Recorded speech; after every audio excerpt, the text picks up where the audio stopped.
Shalom, Most High, Christ bless. Hope everybody having a good night. All right, good Monday. We about to deal with the adultery demon part 2. All right, we dealt with part 1 last week. We did a radio show dealing with the topic yesterday. So we covered a lot of this stuff, Lord's willing.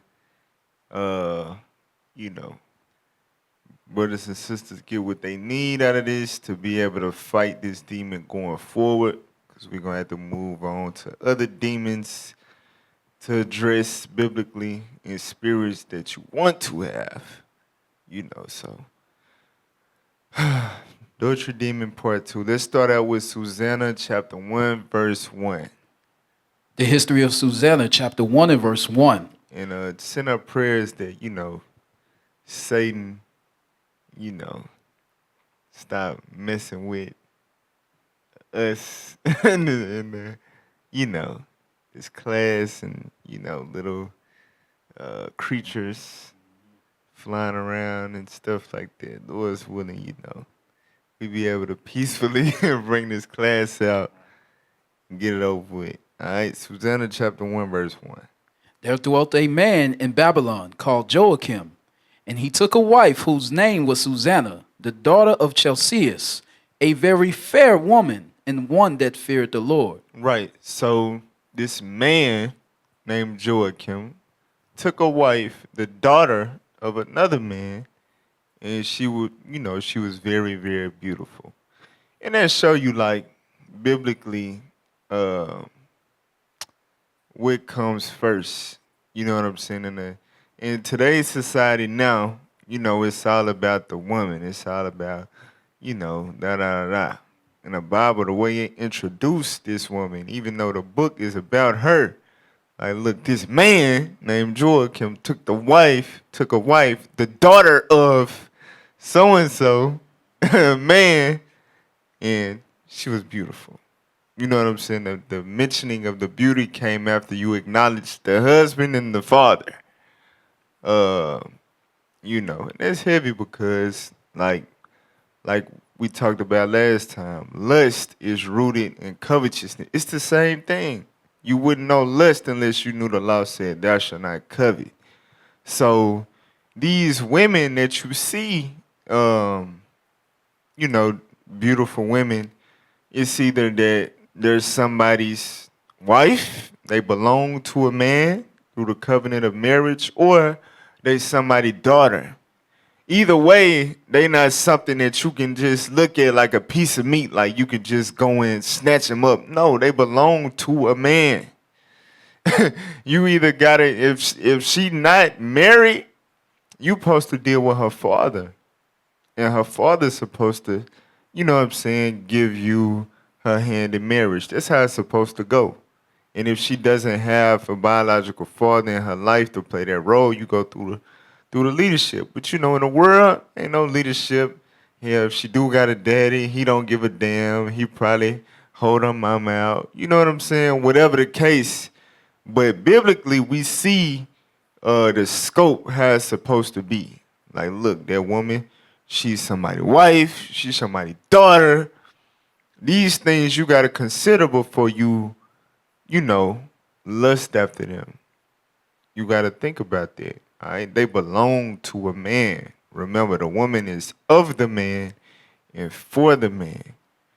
So if it's not your woman, you got to be mindful of that. All right, she's under the rulership of a man, and you trying to go outside of that's sin. All right. But yeah, Susanna was the wife of Joachim, the daughter of Chelcias, a very fair woman, right? And a lot of us have fair women. Women that's cute, pretty, attractive, fine, beautiful, etc. One thing about it, it's always gonna be it's always gonna be somebody that's just as attractive or more than attractive than your spouse, or if you even want to think deeper, it's gonna be somebody more attractive or just as attractive as you to your spouse. And Job hit on it too. I think no, we ain't got it yet. We ain't deal with that in part one yet. But Job mentioned it too. You gotta consider that as well when you got that mindset. When you are a married person and you start to lust on outside people and think you wanna, hop on the other side of the fence real quick and jump back, you gotta understand that, your spouse, somebody want her too. Somebody trying to dig in that too. You know what I'm saying? So we gotta be mindful. We gotta operate like I mentioned yesterday in the radio show. We gotta operate in the mindset of a covenant. You know what I'm saying? Okay, yeah, your flesh or whatever you gonna desire. The flesh you gonna see other people as beautiful or handsome or attractive and etc. But once you marry, you make a covenant. For one, you already made a covenant anyway with the Most High God. Everything that you said we will do. You come into the truth, you learn thou shalt not commit adultery. You say, this what you doing, right? So you already made a covenant with the Lord that you're not going to commit these things. So for one, you're supposed to be faithful to the Lord, number one. And then when you get married, you make vows with that person. You vowing to never, be disloyal on the level of committing adultery. That's a part of your vows. So you made that covenant, you made that contract. You know what I'm saying? We wanna all reap the benefits and the blessings of having certain relationships and stuff like that. But just like with a contract, you sign a, $10 million contract to play ball, but you don't go to practice, you don't show up to the games, or you know what I'm saying? Stuff like that. Guess what? You can breach the contract and they will let you go and they won't have to pay you. We got to consider that with marriage. If you break that covenant, you break that contract, you can't expect to get the same benefits that God said comes with a righteous marriage. You know what I'm saying? And that's another thing too, is men, because we know that, for one, it's not the old covenant where if you got caught committing adultery, you got stoned to death, right? So you can technically, as far as an earthly sense, get away with it. No, they ain't gonna put you in jail for it. You know what I'm saying? You can do it, and it ain't nothing that your wife can do about it. You gotta consider, okay, yeah, she gotta stay. She can't leave. The wife can't put you away as the husband. So if you thinking like that, I can't get put to death for it. All I can do is get stood up, put out the congregation. My wife got to stay. You know what I'm saying? But think about it. As married men, we want the wife to be submissive and serve us and yes sir, no sir, and give us sex when we want it and cook for us and things of that nature. Guess what?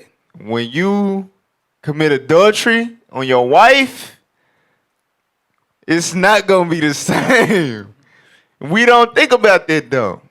Yeah, she gotta stay with your black ass. Yeah, can't nobody put you to death. You get to live on, but guess what? You gonna suffer. You gonna suffer, not to justify the actions of, her not applying the scriptures after you commit the act. But that's what you gotta expect because you breaking that covenant. You know what I'm saying? You breaching the contract. So if because ain't nobody marriage perfect anyway. We all got trouble in the flesh. So if you already had an issue with her having food cooked when you get home, laundry done, doing certain stuff in the bedroom on a consistent basis or whatever. And once you do that and she know about it and that it break her, you gotta understand, look, it's gonna be some things gonna change, and it's gonna be a while before it get back to how it was, if it ever get back to how it was before you did what you did. So as men, we really don't consider that. We gotta operate in that mindset of a covenant. Look, at the end of the day, yeah, she fair over there, she fair over there, yeah, she fair over there. But guess what? You my portion, you my rib. I'm gonna deal with you according to this covenant. I'm not breaking it. All right, and that alone will help us a lot. You know. But remember, 2 Timothy 3, it said in the last days you're gonna have covenant breakers, truce breakers. Which I think it say that in there. I know it say either covenant breakers or truce breakers. Get that real quick. 2 Timothy chapter 3, verse 1. We're gonna come back to Susanna. It's a reason why I'm discussing it as we read in Susanna though. 2 Timothy chapter 3, verse 1. The book of 2 Timothy, chapter 3 and verse 1. This know also that in the last days perilous times shall come. For men shall be lovers of their own selves, covetous, boasters, proud, blasphemers, disobedient to parents, unthankful, unholy, without natural affection, truce breakers. What? Truce breakers. Truce breakers. Go ahead. False accusers, incontinent, fierce, despisers of those that are good, traitors, heady, high-minded, lovers of pleasures more than lovers of God. Right. So them the type of things, the type of people that we gonna be dealing with in the last days. That's why it's gonna be perilous. That's why it's gonna be dangerous. That's why it's gonna be like it say in Matthew and Mark, brother shall betray brother, friends shall betray friends, stuff like that, because you're going to have people that told you I would never do this to you. I would never, you know what I'm saying? But they do. They break they truce or they covenant that they make with you, or that vow that they make with you.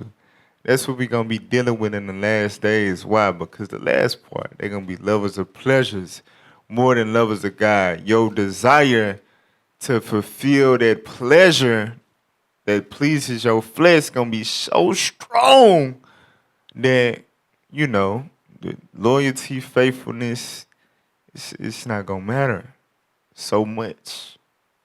Like I gotta scratch my itch. I'm sorry.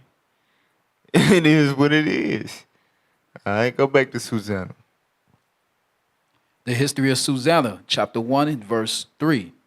Her parents also were righteous and taught their daughter according to the law of Moses. Right, so the sister was taught according to the law. So she knew, as a woman, she got to dress in modest apparel, honor her husband, et cetera, et cetera. So she carried herself accordingly. She wasn't a whore. She wasn't an adultery. She wasn't somebody that went about trying to entice men. She was shamefaced. She was what the scriptures instruct you to be as a woman. Read.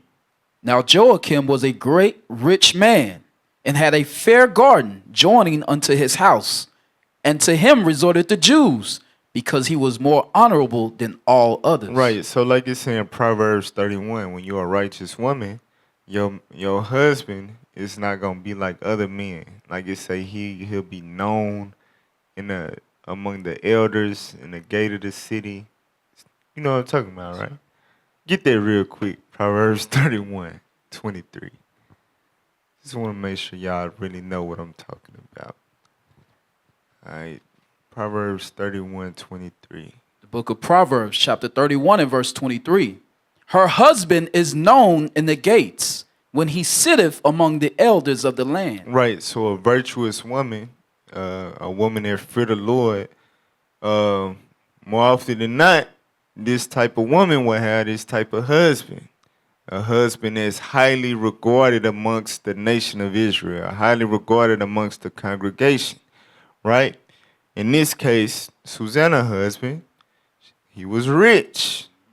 He had a garden. He was a provider for the nation. He provided, resources. He was a very resourceful man. He had power. All right, go back to Susanna. Susanna chapter 1, verse 4. Verse 5 now? Yeah. Verse 5. The same year were appointed two of the ancients of the people to be judges, such as the Lord spake of, that wickedness came from Babylon from ancient judges, who seemed to govern the people. Because when you read in the book of Ezekiel and Jeremiah, you read up they constantly addressing like the elders of Jerusalem, the wickedness of the priests and the prophets and stuff like that. So you had judges set up during that time that was wicked as hell. That wasn't right, but they were set up and they was regarded amongst the people. The people trusted them, but they was not right. Read on. These kept much at Joachim's house. Right, so these judges, with Joachim being as highly regarded as he was, they dealt a lot with Joachim. They had stuff at his house. So they would have to go to his house where his fair wife was. All right, read on. And all that had any suits in law came unto them. Come on. Now when the people departed away at noon, Susanna went into her husband's garden to walk. Mm-hmm. And the two elders saw her going in every day. So she had her daily walk to her husband's garden. And like I said, with the position that he was in, the type of men that would be, in and out of his house would be men like these two elders. Right? So you got to think, just like let me see. Just like, somebody like a ball player in the world, right? They might have people that they trust, associates that's kind of like on their same level. Like, they might have some rapper friends, some fellow ball player friends, some CEOs, some businessmen or whatever that they build a relationship with to where they might be gone, but now you can still, you got some stuff to handle at the crib. Cool, I trust you, you my guy. So you got to think, like Bishop could not teach, he wants you to paint the picture. These men just wasn't some strangers that had no relationship with this man, with her husband. I know we read it, we just deal with they lust towards her. But adultery goes along a lot with betrayal, especially like if it happened in the body. That means that, if you a sister that cheat on your husband with another woman husband, more than likely you had a relationship with that brother wife. You know what I'm saying? Likewise, a brother cheat on his wife with another brother wife, you went to war with that brother. You held post for the brother held post for you. You done read for the brother done read for you. You know what I'm saying? Y'all got relationship, y'all got trust developed amongst each other. So this man, Joachim, Susanna's husband, trusted these men. These was supposed to be elders. You know what I'm saying? Yeah, y'all can, I trust y'all. So I'm pretty sure he was aware that his wife took daily walks in the garden or whatever. Yeah, my wife do her little walking thing. The elders, they come out of crib. He not thinking nothing. He not associating the two things together as if it would be, any type of, yeah, they gonna watch my wife and they gonna lust and they gonna, you know what I'm saying? Like, nah, she do her thing, they do their thing. And, them the guys, them the fellas. That's my wife. I know she good. That's why I married her. She got her head on the shoulder. I know she ain't gonna do nothing stupid. They elders. They got understanding of the law.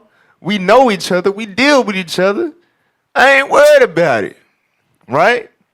But like I said, when you love pleasures more than you love God, you're not operating in that mindset of a covenant.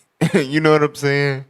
You don't give a damn. You don't give a damn about your brother that's going to suffer the heartbreak of knowing that his wife then laid down with another man that he thought was his brother You ain't gonna give a damn. It could be in his house, in his backyard, or what. You don't give a damn. The cheeks is that important to you in your mind. You gotta think that's hatred. That's why you can wrap all the commandments into two.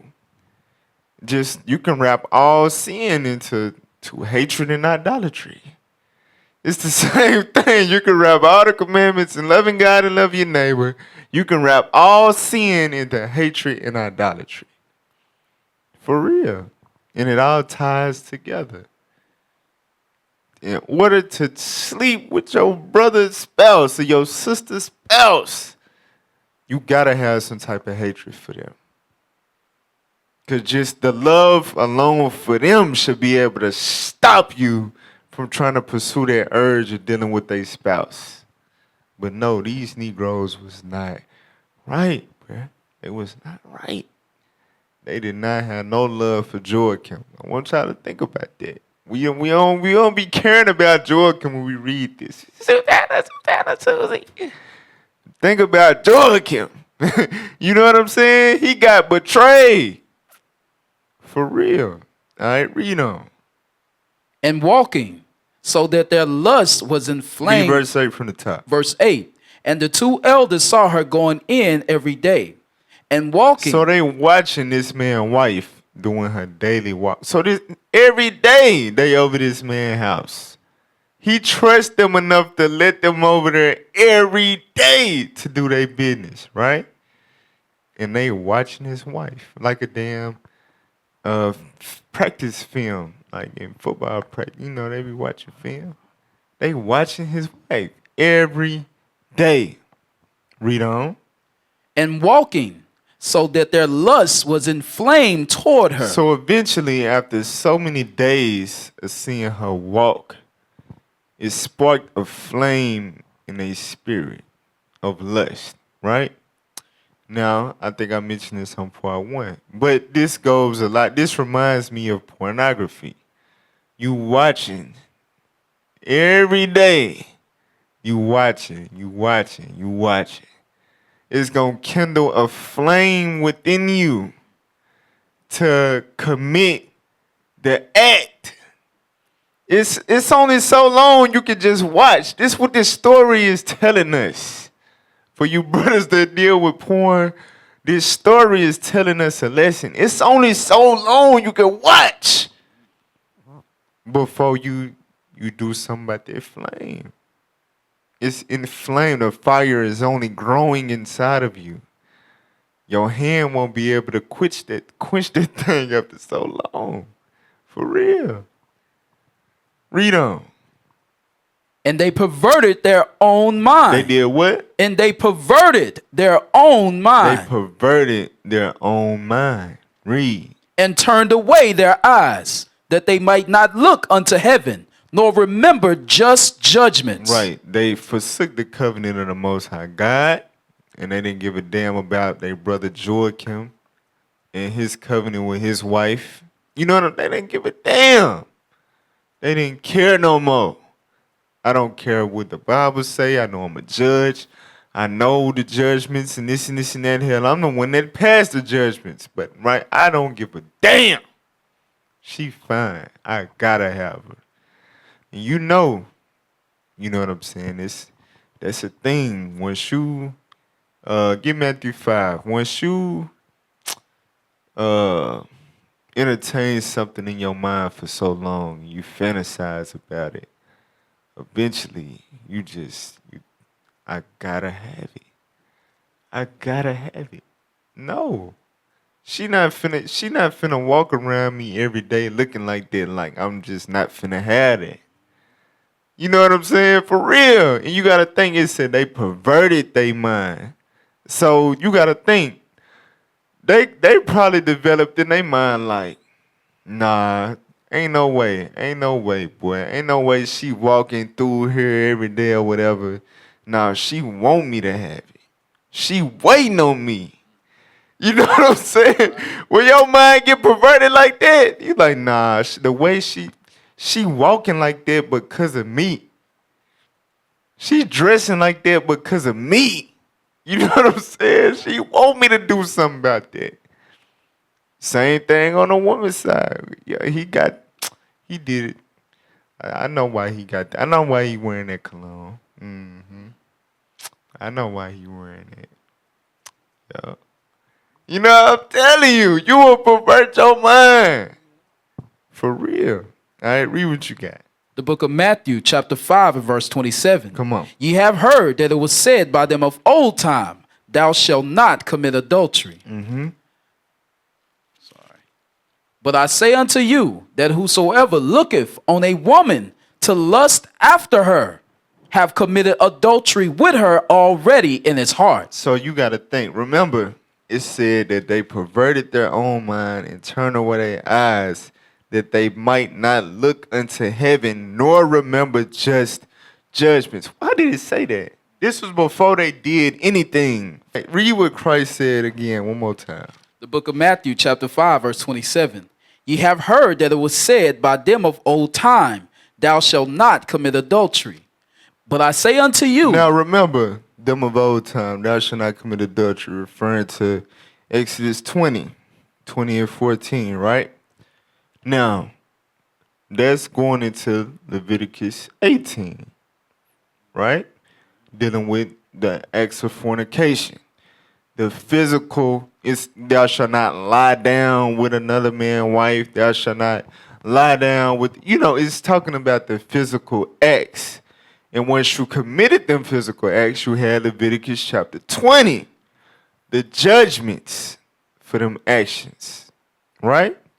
So now, the reason why I mention that is because you had to follow through with the act to get the judgment put up on you, right? But Christ knew that when he died, he was taking away the judgment. He was taking away you being able to be put to death with stones and etc., right? So now, when they was looking at Susanna every day, it said in their mind, they decided we not going to remember just judgments. We not going to consider, you know what I'm saying, judgments for these actions. So the sin started right there. They saying in their mind, I don't care about what God said. I don't care about what the law said. I don't give a damn. The sin started then. So that's why Christ said, I know that you heard in old time, thou shalt not commit the act. But read verse 28. But I say unto you that whosoever looketh on a woman to lust after her. So when you look on a woman and lust after her, guess what's going to eventually happen? Read. Have committed adultery with her already in his heart. Think about it. Think about what guys say about idolatry, right? He called it spiritual fornication. He said that the house of the Israel in Jeremiah, they committed adultery against me in the high places and then under every green tree, talking about idolatry. You see what I'm saying? So in your mind, when you looking at a woman, you lusting after her when you know you ain't supposed to do that, right? And you get to a certain point where you visualizing it, you fantasizing it, and etc. In your mind, you commit adultery against the Lord. You like, I don't give a damn about them damn commandments or whatever. She my God right now. Till I stroke it, till I poke it. For real. That's all I'm worried about. I'm not worried about no commandments. So the adultery start then. Because you committed adultery, spiritual adultery against the Lord. You know what I'm saying? So you are already in sin starting there. Right? Now, things might happen or whatever to where you catch yourself and you never commit the act. But that's why, Christ magnified the law. You're not even supposed to have it in your mind. Your mind is not right with the Lord when you're doing that. All right? Your mind, you got idols in your mind, in your heart. All right, go back to Susanna. The history of Susanna, verse 10. So for you brothers that battle with porn, that's how y'all gotta look at it. That's like I said, like the two great commandments, they tie in together. Loving God, loving your neighbor, right? All sin tie in together. Hatred and idolatry, it all tie in together. So you gotta consider that, brothers. It's not just you looking at, a visual of sex taking place and it ain't your wife and da da da. It's no. And when you in the act of watching porn, you choosing not to remember just judgments. You choosing not to look unto heaven. You like, I don't care about the 10,000 times brighter than the sun. Whatever. Hell, you finna watch me beat this meat. I don't give a damn. You see what I'm saying? You gotta think that's the mindset that you have in order to do that. You don't give a, your fear of God and all that is eliminated due to that lust that's within you. That's a heavy demon, bruh. For real. All right, go back to Susanna, verse 10. Verse 10. And albeit they both were wounded with her love. Now, did she show any love to them? Damn. No. So what the hell is this talking about? This is talking about fantasy. This is in the realm of fantasy. You know what I'm saying? Like, I'm telling you, it's levels to that. Okay, surface level. She beautiful. Ain't nothing wrong with that. Like, bro, you got, your wife, your kids, bro, you got a beautiful family. There's nothing wrong with that. You can acknowledge a woman is beautiful. But then when it goes deeper, when I look in her eyes, I see it's already there. It's already there. Yeah. You know what I'm saying? She ain't showed no type of love to these men like that. So how the hell is they wounded with her love? It's all in their head. It's all in the fantasy world, bruh. For real. That's how you know this stuff is spiritual, bruh. This stuff is spiritual. Read on. Yet there's not one show another his grief. Right. You gotta think grief is grieving them. And I understand what they're saying because you gotta think with like when you lusting or whatever, it's like what the scripture said about burning. Like why do we use that term burning? That means it's painful. You like what's the thing you be doing with the Baruch be imitating? Shout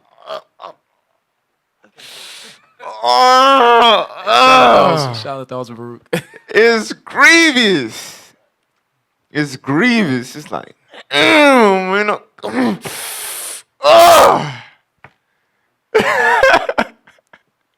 For real, that go back into, like what we went over yesterday. Satan to tip you for your incontinency.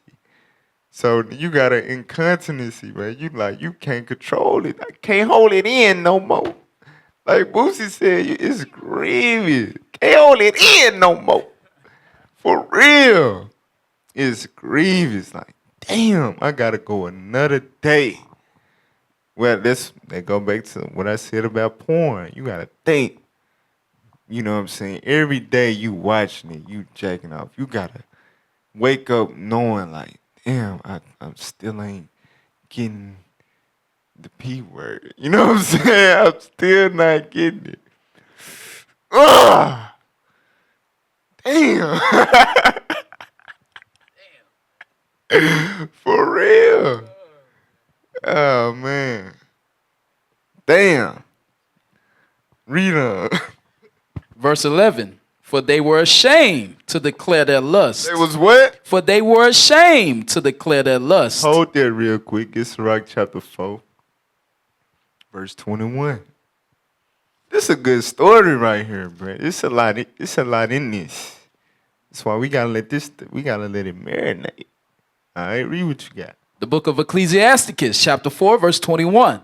For there is a shame that bringeth sin. There's a what? For there is a shame that bringeth sin. So what is this shame that brings sin? This shame that brings sin is going into pride. A lot of us have this. A lot of us deal with this. If we declare our lust to somebody, especially, somebody that we look up to, because your counselors, they always above you, right? So you got to think, dang, he going to look at me sometime. Like, he going to know, like, you know what I'm saying? I watch Pinky. Like, I don't want him to know that. You know what I'm saying? I don't want him to know what I be doing with the damn cocoa butter at the crib with the Vaseline. I don't want him to know that. Now he gonna think twice when he salute me and stuff. You know what I'm saying? But meanwhile, that flame is kindled. It's only getting worse. It's only getting worse and worse. Cause exactly, you picking up the phone, but it's slipping out your hand because all the Vaseline and pre-cum residue all like that.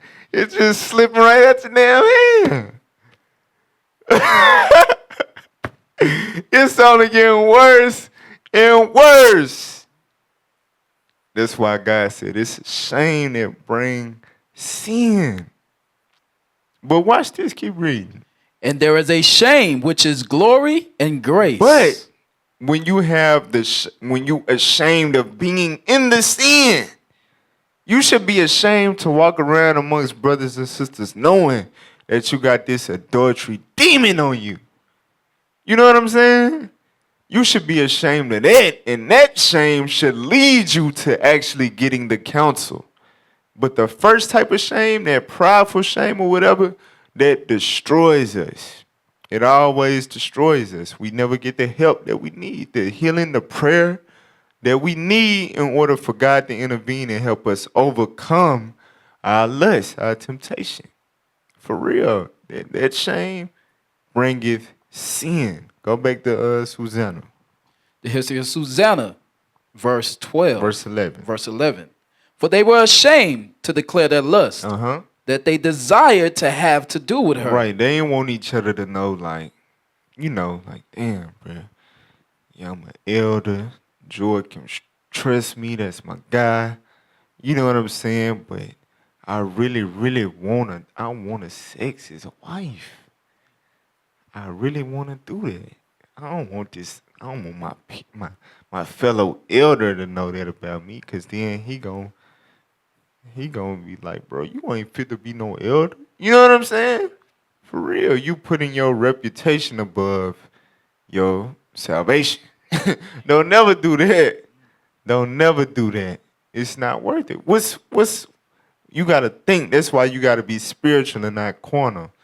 What's worth more? Somebody knowing an issue that you're dealing with in the context of you actually trying to fix it, or the Lord knowing the evil that's within you that you're not repenting from?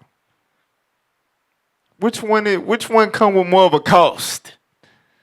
You playing with how somebody may look at you if they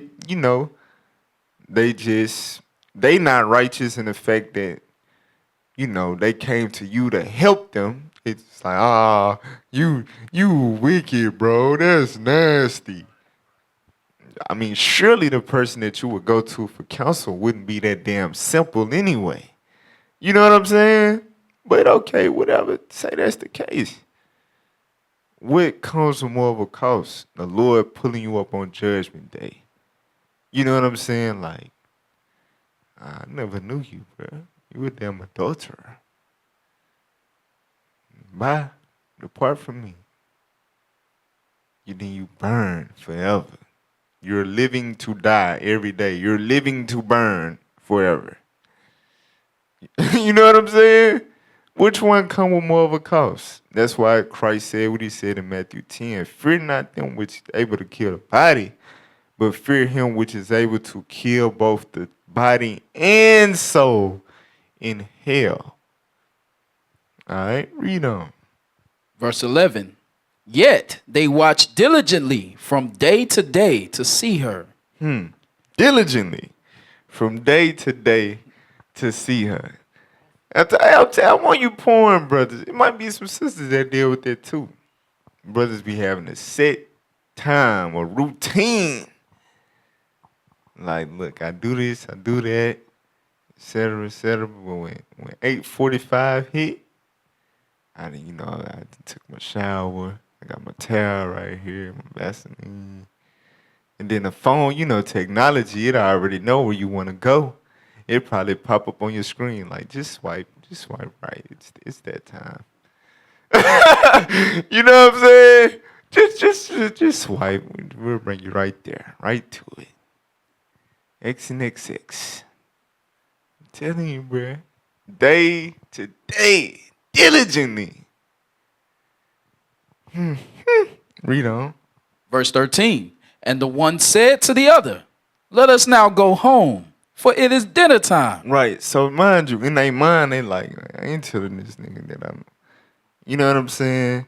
In their mind, they like, I gotta get away from you, cause I gotta scratch my damn itch. I gotta get my look in. You know what I'm saying? I gotta get my view of my boo. You know what I'm saying? Cause in their mind, remember, wounded with her love, that ain't they damn boo. But in their mind, that's they boo. Hey, I gotta get my view of my boo. But what they gonna say, hey, bro, hey, it's time to go home. Our wives, we probably got some good ass meals waiting on us, bro. It's time to go, bro. We'll holler at Joachim tomorrow, right? But they really trying to get that damn view. I'm telling you, they go for brothers actually committing adultery. I remember a brother that actually did it. You know what I'm saying? He told me one time, like, a reason why he was late to come to, he was doing what he was doing. He was committing adultery. You know what I'm saying? For real. You brothers that watch porn,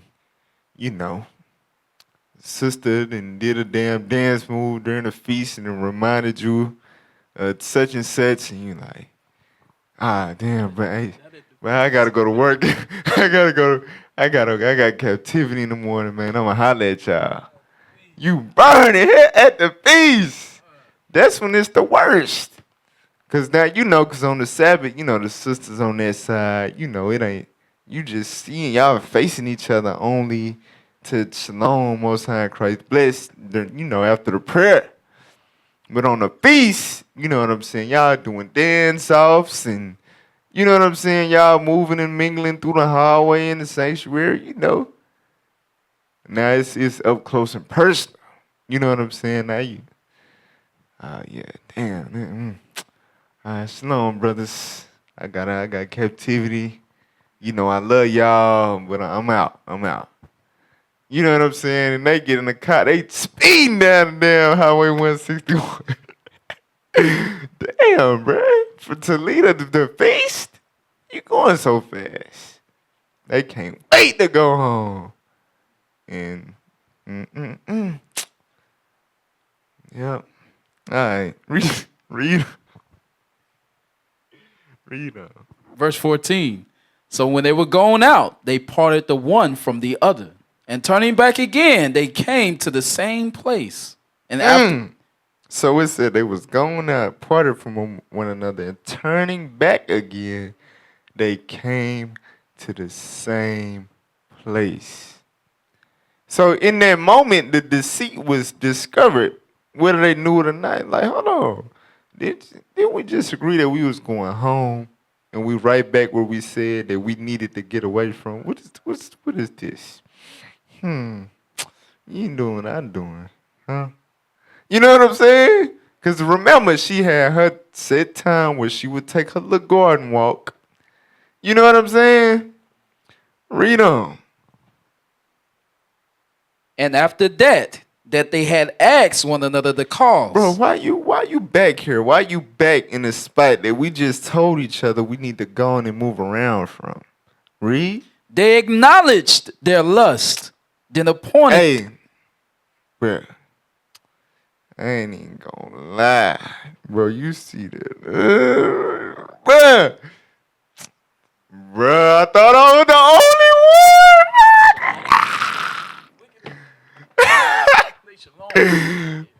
Bruh, I thought it was just me. Sheesh. Damn, that crazy. You came right back to this. Why? Read on. Then appointed they a time both together when they might find her alone. So now you gotta think. They didn't, man, yeah, me too, and Bro, I gotta have her, bro. Bro, I feel the same way. Yeah, what you trying to do? Yeah. We already in wickedness. You know what I'm saying? We already, for real, Hey, we already, got our feet in the water. We might well dive in the junk together. You bet. What time you trying to do it? When you trying to, hey, it just be us here. It just be us two and her. And we can make it happen.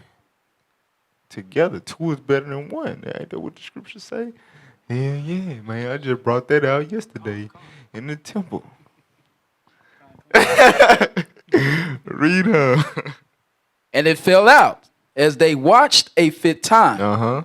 She went in as before with 2 maids only. Uh-huh. And she was desirous to wash herself in the garden, for it was hot. So they didn't pick the day where it's a hot day. It's a hot day. You know what I'm saying? So she gonna wanna, it ain't just a walk. She gotta shower in the garden. All right? Read on. Verse 16. And there was nobody there save the 2 elders that had hid themselves and watched her. They did what? That had hid themselves and watched her. Have hid themselves and watched her. They lust, then turned them into some damn ninja spy kids. They hiding behind trees and bushes, and that's crazy. Sin what sin will make you lust will make you do? You gotta think they in so deep out you gotta think they posted up, they got a hiding spot before she actually get in the shower. So let's just say she messed around and just stumbled in a hiding spot. You know what I'm saying? Like, oh, Elder so-and-so, what are you doing here? Oh my God. Right? Like they was already in that deep. They not walking in on her. They posted up, hiding, waiting on her to do this. So their mind was made up. That's why Christ said what he said. If you don't stop it at the point of lust, eventually your mind will be made up to commit the act. So you got to stop it there. Read on. Then she said to her maids, bring me oil and washing balls, and shut the garden doors, that I may wash me. Right, so fetch, my body wash, everything, my Earls, my Bath and Body Works. Right.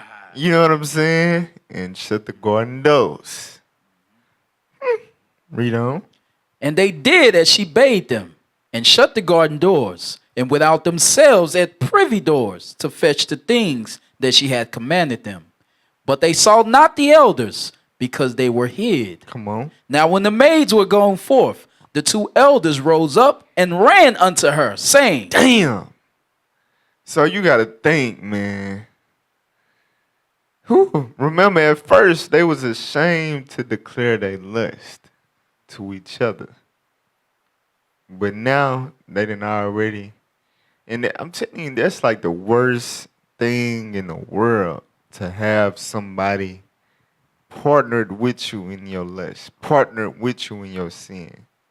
Not somebody that's correcting you and, you know what I'm saying, steering you in the right path. Somebody that's going left with you. That's the worst damn thing. At first, they was ashamed to declare their lust to each other. Now, they boldly declaring their lust to their partner wife. You know what I'm saying? They running up on her together, saying something, expressing something. Read on. And they ran up unto her, saying, behold, The garden doors are shut, that no man can see us. And we are in love with thee. We are what? And we are in love with thee. Look, hey, straight up, hey, sis, I'm sorry, but you and your little walking, your beauty, your God and blessed you. Hey, it is what it is. Hey, we gotta have you. We gotta have you. It is what it is. You know, hey, we elders, we buff, we strong, whatever. You might as well get with the program, sis. You know, it's up. It's up there and it's stuck there. Read. If thou wilt not, Therefore, where we at? verse 20. Verse 20. And we are in love with thee. Therefore, consent unto us and lie with us. Just go on and do it. We right here. Ain't nobody else here but us. Nobody can see us. Look, we could do this the easy way or the hard way. we rather just do it the easy way. Just cooperate. Let us get our rocks off. We gonna be good. It's gonna be okay. Nobody's seen us. Nobody here but us. Let's just go on and just get it out the way. We ain't gotta make this hard, sis. Just consent. Now you remember, these is judges. They already know when it's consensual, like in Deuteronomy 22. She just as guilty as them. Consent unto us, sis. Look, ain't gotta be all that. Read on. If thou wilt not, we will bear witness against thee. We will bear false witness against you. Read. That a young man was with thee. And therefore thou didst send away thy maids from thee. So if you tell us no right now, if you turn us away, you want to do it the hard way, we gonna do you like Potiphar wife, I think that was his name, in Genesis 39. We gonna tell a lie about you. Like she did to Joseph. You know what I'm saying? We gonna spread a rumor about you. We gonna say you sent your maids away because you had a young piper in this joint getting it in. We gonna say we saw that young man in there. So either way, you have technically committed adultery. So you might as well just let us get it, because in this case, you can get away with it. If you don't let us do it, we elders, we judges. They gonna believe us. You gonna die for adultery. You can either commit adultery and live. You know how the scripture say, keep the commandments and live. You can either commit adultery and live, or keep the commandments and die. Choice is yours. Commit adultery and live, or keep the commandments and die. Make your decision. That's how you know they was the damn devil. Exactly. Yeah, they done it before. Exactly. Read on. Then Susanna sighed and said, I am straitened on every side. So you gotta think what this sister is faced with right now. Hold on, wait. These is elders. You know how sisters be in a congregation. Shalom, officer. Shalom, captain. You know what I'm saying? She respect these men. She know her husband got a relationship with him. She would have never thought it. So she like, oh, like she overwhelmed in this moment. It's like she in a real jam. But remember, one of the things that was heavy, verse 3, it said her parents also were righteous and taught their daughter according to the law of Moses. So you got to think, if she wasn't prepared for this spiritually, her parents didn't raise her up in the laws. You know what I'm saying? If she wasn't prepared for this spiritually, she would have been like, okay. Okay. Which hole? You know what I'm saying? For real. For real. And that goes for you sisters. Because I'm telling you, you can, in your mind, you know you don't want to cheat on your husband. You wouldn't dare just willfully, go after a brother in the congregation. But you never really know till you in that situation. Your faith is tested. Cause it could be that one brother in the body. If you don't think about him like that, but he's attractive. He might look like your damn husband. You know what I'm saying? It might be the brother that they be like, and damn, is y'all brothers? For real. And he catch you somewhere or whatever, put you in the corner. And you never seen him like this. And he just switch modes on you. You're like, hey, I'm in love with you. I mean, it's real. It's like that with us. So we might as well. And then you in this situation, and you ain't been meditating on those scriptures. You're not built up in the spirit. You know what I'm saying? You've been watching shows and stuff like that where women do this and talk about doing this.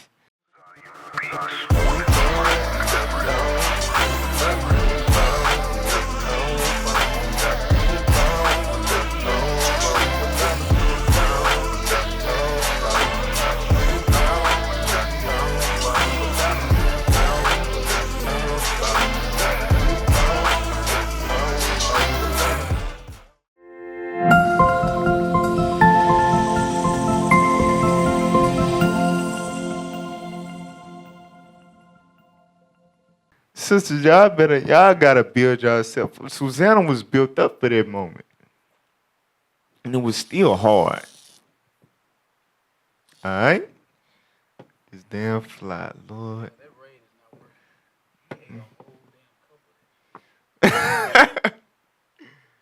Man, he must be from the 9th ward. Cause he died hard. Alright. Oof. Alright, where we was at? Verse 22. Yeah. Then Susanna sighed and said, I am straitened on every side. For if I do this thing, it is death unto me. If I do this, that's how you know she had faith. Because if you really don't believe in this stuff, you're not going to think like that. If I commit this act, the Lord going to judge me. The Lord going to jack my ass up. If I jack my ass up for them, the Lord is going to jack my ass up. Literally. For real. That take faith. You got to really believe in the Lord. That means you're remembering just judgments. You already know what's up. If I do this, the Lord going to jack you. If you don't really believe in the Lord like that, you're not going to think like that. You, in your mind, like I said, you making sure. Ain't nobody close, is it? Ain't nobody around? Ain't no cameras around? Your phone off? You know what I'm saying? For real, you fearing the eyes of men in that moment. So if he got that covered, now you doomed. Because you're not considering the judgments of the Lord. She like, if I do this, this is death unto me. The Lord gonna have me killed. Go ahead. And if I do it not, I cannot escape your hands. But I'm already knowing y'all the elders, y'all make up a story, it's gonna work out. I'm doomed. You know. Watch this. Read. It is better for me to fall into your hands and not do it than to sin in the sight of the Lord. It's better for me to fall into your hands and not do it than to sin in the sight of the Lord. So what does this tell you? She was operating in the mindset of a covenant. Like, nah. The Lord said, thou shalt not commit adultery. My parents, my father committed me to this man. This man trusts me. You know, this is a rich man. It ain't nothing for him to get another me. You know what I'm saying? For real. But I'll be damned if I sin against the Lord, if I break that covenant with the Lord and my Lord. Read. With that, Susanna cried with a loud voice. So the Deuteronomy 22 popped in her brain. She's like, you know what? I'm going to just scream. I'm going to yell out. Y'all know what Deuteronomy 22 say, right? It's because she cried, because she didn't cry out. She got to die with the Negro. She like, nope. Ain't nobody gonna be able to say I didn't cry. Ah! Ah! Help me! Right. Help! For real, she went the spiritual route. Read.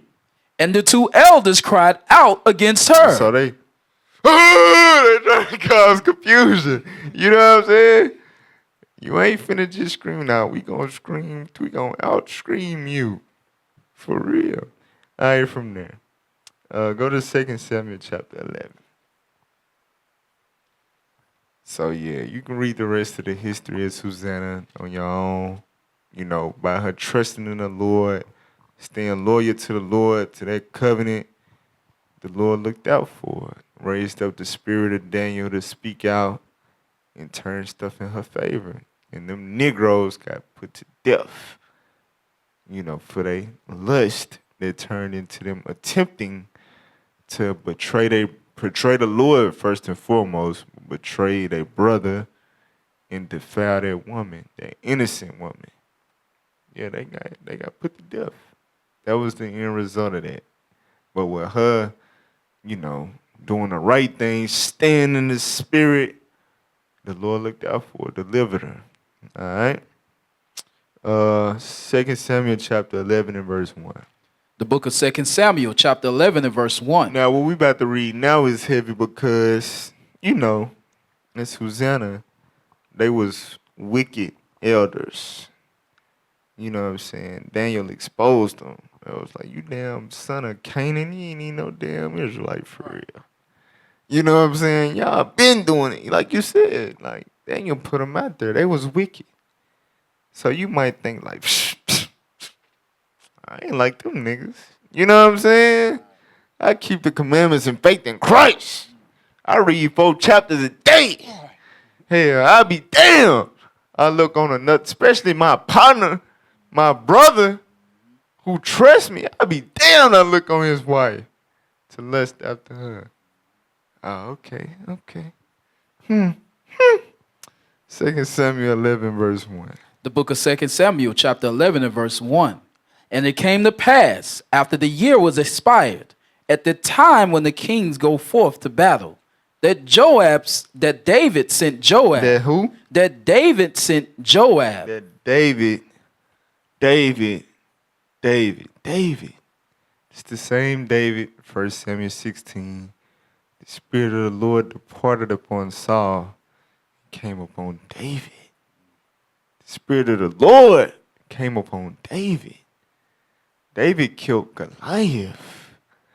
David killed by the 10,000s. You know what I'm saying? David got 200 foreskins of the Philistines. For real, David didn't play no games. This is David. David was crowned king for his righteousness, devotion, his love for the Lord. So, you know, one thing about David, he was a warrior. He always went to war. He always fought. He always, you know, he didn't play with that sword. But in this instance, he said, you know what? This time, you know, I'm going to just follow. I'm going to send Joab. Joab handled my lightweight, right? David sent Joab, read. And his servants with him, and all Israel. And they destroyed the children of Ammon, and besieged Rabbah. Read. But David tarried still at Jerusalem. But David fell back. And now I handle my lightweight. I'm gonna stay back at the crib. I'm gonna relax. Not saying that he was wrong for that, but he see the king, he put in work. He ain't gotta every damn battle putting his life on the line. Let him, you know what I'm saying? Wasn't nothing wrong with it. But when you do that, you can't sit idle. You can't just sit idle. Verse 2. Verse 2.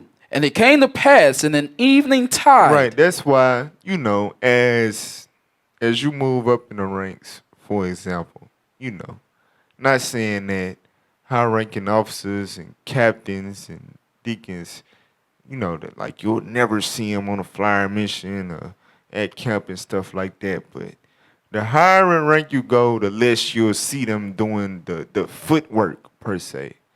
The reason being is because, they handle the, you know, the weightier matters. You know what I'm saying? And they can't always just be out there in the public. They big targets as well. You know what I'm saying? But, you know, when you move up in the ranks or whatever, and you no longer just doing all the footwork every day like the soldiers and the tens and stuff in your camp doing, you gotta utilize them times to take your studying to new heights. And that's how the deacons and all them bringing out these fire classes, because they taking they studying to new levels, and they thinking of new things to do in the body. That's how you got the men's conference. They bringing this out and that out. We implementing this and that. They not being idle while the brothers doing the footwork. They thinking of things for the nation, to better the nation and to better feed the flock. But if they just you fall back at the crib and them thumbs on their phone and you looking at booty bouncing around, that's a whole nother story. You ain't earned your honor in the army of God to where you ain't always got to go to battle to sit at home and indulge in wickedness and be idle. That's why the Sirach 38 say, by wisdom come by opportunity of leisure. So you get to a level where, okay, you know what I'm saying, you didn't set the example, you didn't build up the men under you to relieve you in a sense that you will have more time to gain more wisdom, because the Lord is dealing with you more according to your length of time, your battles you done overcame, your trials you done overcame, your experience. You know what I'm saying? Now you can gain more wisdom, right? But David, he was on something different this time when he fell back. Verse 2. And it came to pass in an evening tide that David arose from off his bed and walked upon the roof of the king's house. Right, so we got out of bed. Brothers at war, including, well, I'm gonna, I ain't gonna jump ahead, but these brothers that's going to war, a lot of them, they got wives. And they didn't take their wives to war with them. We didn't do that. Right. You know what I'm saying? We didn't take our wives to war with us. So you got to think, David, it say all Israel in verse 1, right? Mm-hmm. So all the men 20 and upward that was numbered for war, they all out. David, King David, handsome King David. He just there. And all of these wives just at the crib by themselves. And the king, he get to look out on the rooftop and look at whoever he want to. All right, read on. And from the roof he saw a woman washing herself. Come on. And the woman was very beautiful to look upon. Now, like I said, Susanna, they was wicked. They wasn't right anyway. But David had the Spirit of God on him. Spirit was dealing with him. That show you how powerful this demon is, y'all. I really want y'all to understand that. This is not a regular, you know what I'm saying? This is not a regular demon right here. This is a top tier demon. King David. He looked down on the roof. I spied with my little eye. Damn, who was that sister right there? She fine. Shit, he was a singer. He probably put some bars together. I'm telling you. For real. Sheesh. Read. And David sent and inquired after the woman. He sent and inquired after the woman. Hey, who is that? Who that is? Read. And one said, is not this Bathsheba, the daughter of Eliam, the wife of Uriah the Hittite? Hey, that's that's your boy Uriah wife. That's Eliam's daughter, Ahithophel's son, his daughter. Your guy Ahithophel, the one you be counseling with, that's his granddaughter. You know that? Read on. And David sent messengers and took her. Hold on. Now remember what I said reading Susanna, right?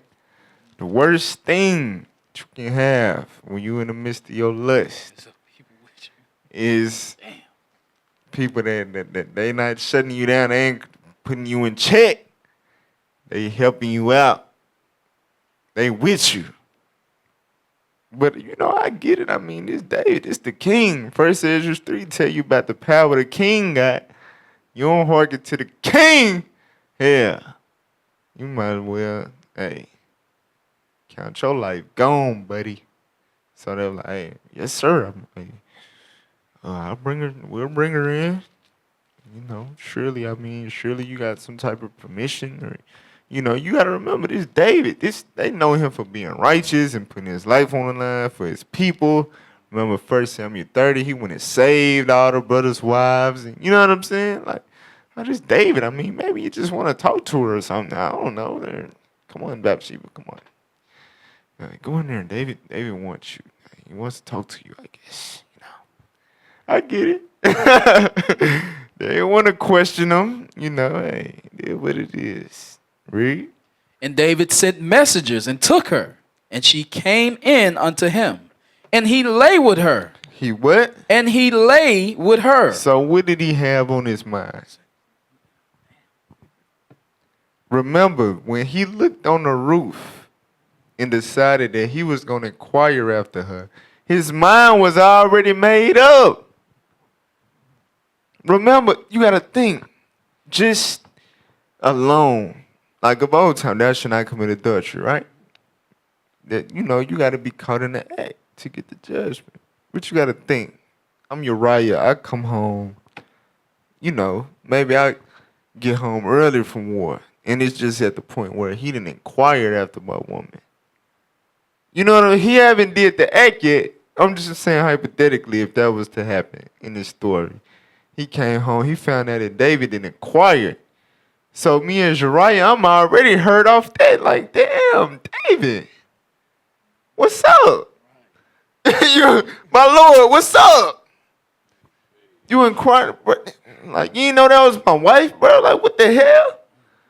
You know what I'm saying? So you got to think, in order for David to send the messengers, his mind was already made up. His mind was made, I gotta have her. He didn't remember just judgment. He perverted his mind. He decided he wasn't gonna look to heaven. He ain't had no Psalms that day. You know what I'm saying? For real. His mind was made up. I gotta have. I'm the king. What you mean? I'm the king and I can't get a piece of that? Yeah, this is my land. This is my kingdom. Yeah. That body on her, hey, that's mine. At least for the night, Read on. For she was purified from her uncleanness. Right. So it mentioned that for a reason. Reason being is because it's letting you know she was in a fertile state. He didn't lay it down with her. She was in a fertile state. All right, read on. And she returned unto her house. So he done smashed her. Keep her right out of the spot. They going on back to it. Keep this on the down low. Uriah doesn't have to know. For real. Now, hey, I don't, like I said, Bishop Canal said, you got to color in the picture now. I don't know how the castle was built, if it was soundproof. You know what I'm saying? But surely, when David laid down with her, you know what I'm saying? There was some oohs and some eyes. You know what I'm saying? For real. You got to think he had wives, he had servants, he had, you know what I'm saying? Surely Somebody. You know what I'm saying? For real. I bet my maiden know your name. The way you screaming, scratching, yelling. I'm telling you, people do this. They do this thing. You gotta think, like we covered the R. Kelly trial. You know what I'm saying?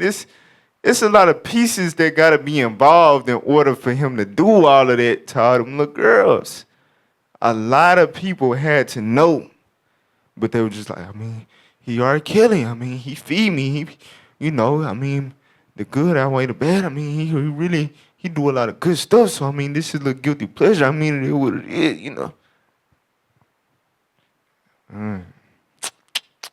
So you got to think this brother that had all this influence, this power to be able to have people like, hey, all he probably had to do was give a look like, as soon as he sent out, like, hey,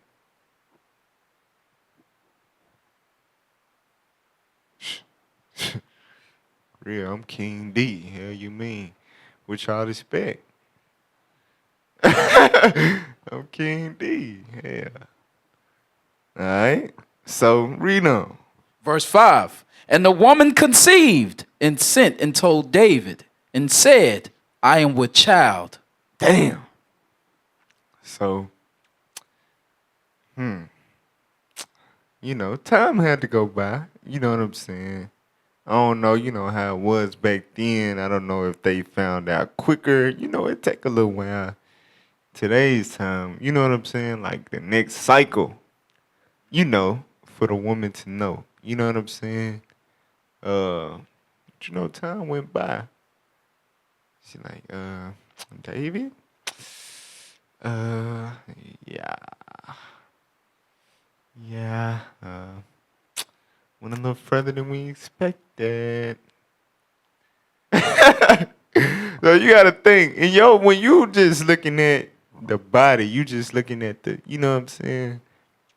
And you remember, you perverting your mind. You not thinking about possible children being made from this thing. That's how you make children, by doing what you in your mind you gonna do to this married person. You know what I'm saying? That either already got kids, or it's even worse if they don't got no kids yet by their spouse. That's even worse. You know what I'm saying? Because you got to think, the brother be thinking like, man, I finally got my junior on the way, man. I finally got my little junior on the way, my little prophet, my little avenger. And you got to think in your mind, my God, that ain't your damn avenger. It's all me in there. That's a little King D right there. You know what I'm saying? And you gotta think, surely that wasn't in David's mind before he did it. Like, yeah, man, she's so fine, I'm finna get her pregnant, and Uriah gonna have to raise my kid thinking it's his, and I'm gonna have to fake it their whole life, and yeah, it's worth it. She that fine. Surely that wasn't in his damn mind. You know what I'm saying? But I'm telling you, that lust, when you know what I'm saying? You let it fester and then build up, it kindle that flame. And I'm telling you, it blind your mind to a lot of things that's common sense to be able to stop you from doing the act. You know what I'm saying? For real. So after the fact, like, damn, I bet you as soon as he got the message, he got the mind racing, like, oh, damn, boy, have a child. It's like, how that's gonna work? So I'm a king, and that's my dude. Damn. So in this moment, you really can't undo it, but you done already did this amount of damage. You gotta figure out something. You know what I'm saying? You gotta find a solution. But once you that deep in sin, you that deep, you know what I'm saying? You gonna dig a deeper hole. Cause now you're trying to hide it. You know what I'm saying? Now you're trying to figure out a way, like, nah, this can't get out. It can't get out. So you're going to do some more stuff that can't get out either. You know what I'm saying? To try to hide it. You know what I'm saying? But that's why it go back to your faith in the Lord. That's why you got to be meditating. You got to be in the spirit. Because that's the only way that's going to come to your mind to cast down that lust. Like, you going to consider, like, nah, ain't nothing here that ain't going to be made manifest. The Lord always bring the evil out. You know what I'm saying? Like, nah, here, I ain't going to be able to hide this. I ain't going to be able to bury it. Ain't no such thing as getting away with nothing. You got to be meditating in the scriptures to think like that. And if not, telling you, you're going to be digging a deep hole.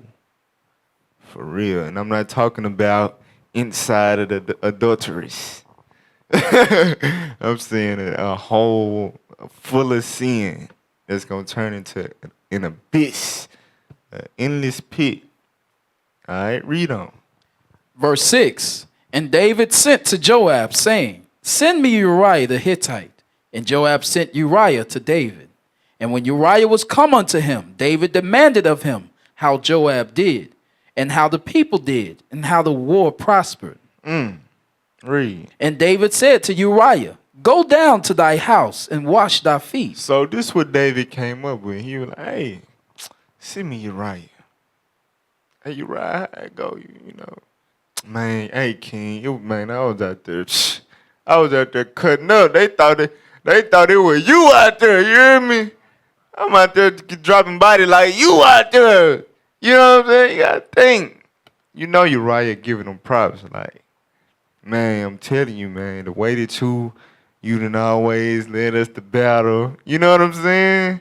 For real, I had to, you know, since you wasn't there, I had to move in your spirit, David. Your spirit was with me, David. You know what I'm saying? David like, oh yeah, man, all praise to the Most High. Look, go home and, you know, celebrate. You know, go home, bro. You already know what's waiting on you, bro. You know what I'm saying? For real, go celebrate that thing. Celebrate that victory, dog. Why is he telling Uriah that? So Uriah can do like a normal Negro would have done coming back from war and go, you know, get it in. So that way when the baby come about, oh yeah, that's my little war baby. That was my fresh home from war baby right there. You know, I came home and let loose. You know what I'm saying? For real. You know what's crazy? Like I was just saying as far as the conversation, like if it would have came out looking like David, he might have been on some, yeah, because I was fresh off from war. I had the spirit of David in me, bro. You know what's crazy, bro? My son kind of looked like you, bro. The way I was out there, man, I'm telling you, I had your spirit on me, dog. My baby came out looking like you. I'm telling you, bro. I'm telling you, bro. Damn. David. Damn, bro. It's heavy because you got to think, like, this is Solomon daddy. We, you know, like, Bishop Quinai, bro. Shout out to Bishop Quinai, bro. Just when he brought out the life of Solomon and all that, you got to consider, like, this was his pops, you know, behind a fine woman. This what his pops did. So why we so shocked that he turned out the way he turned out? You know what I'm saying? This woman turned out to be Solomon's mama. You know what I'm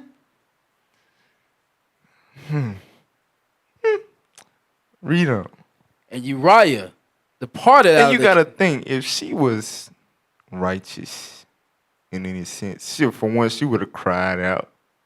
You know what I'm saying? Or tried to, you know, just would have confessed, like, hey, you know, you was gone, you was at war.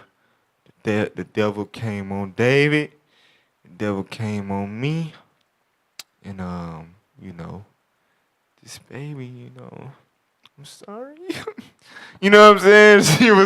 If she had some type of righteousness about herself, she would have, you know, she would have came on out.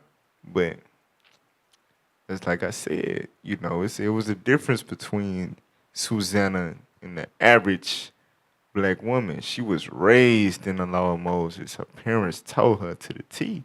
So she was prepared for that situation. Obviously, this sister was not. You know, Susanna said, hey, shut the garden doors. And she didn't think nobody was in there. This sister, you know, on the damn rooftop, taking a shower. You know what I'm saying? She know damn well the king castle higher than the roof. And he messed around and been in, you know, somebody could have been in, if they was on top of the castle, they could have seen you. She was there show you she wasn't, I'm telling this sister wasn't right. Sister wasn't right. And that could be you. You know what I'm saying? That could be one of you sisters, man. You carrying yourself a certain way, like in your mind, you of course you're not intentionally going out looking for a brother to commit adultery with, but you know, you flooding your stuff, you know what I'm saying? You making sure, you know, you show some type of little line up here. You know what I'm saying? You tease, you know.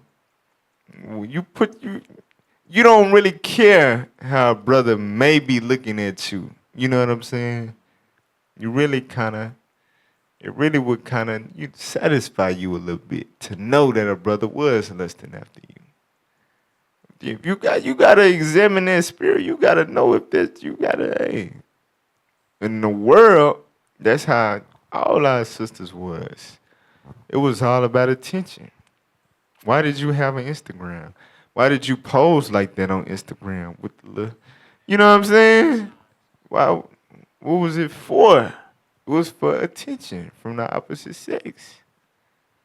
So if I'm telling you, still got that spirit in here, in the, you know, with the modesty, you know, with the, you know, you righteous looking enough to pass. But you know, you wouldn't mind if you knew so and so, you know, was thinking about you like that. You know what I'm saying? You probably wouldn't mind. And if you could get away with it,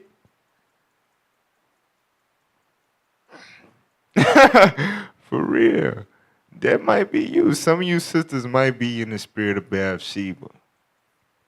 For everybody that commit adultery in the body, it gotta be a Bathsheba. You know what I'm saying?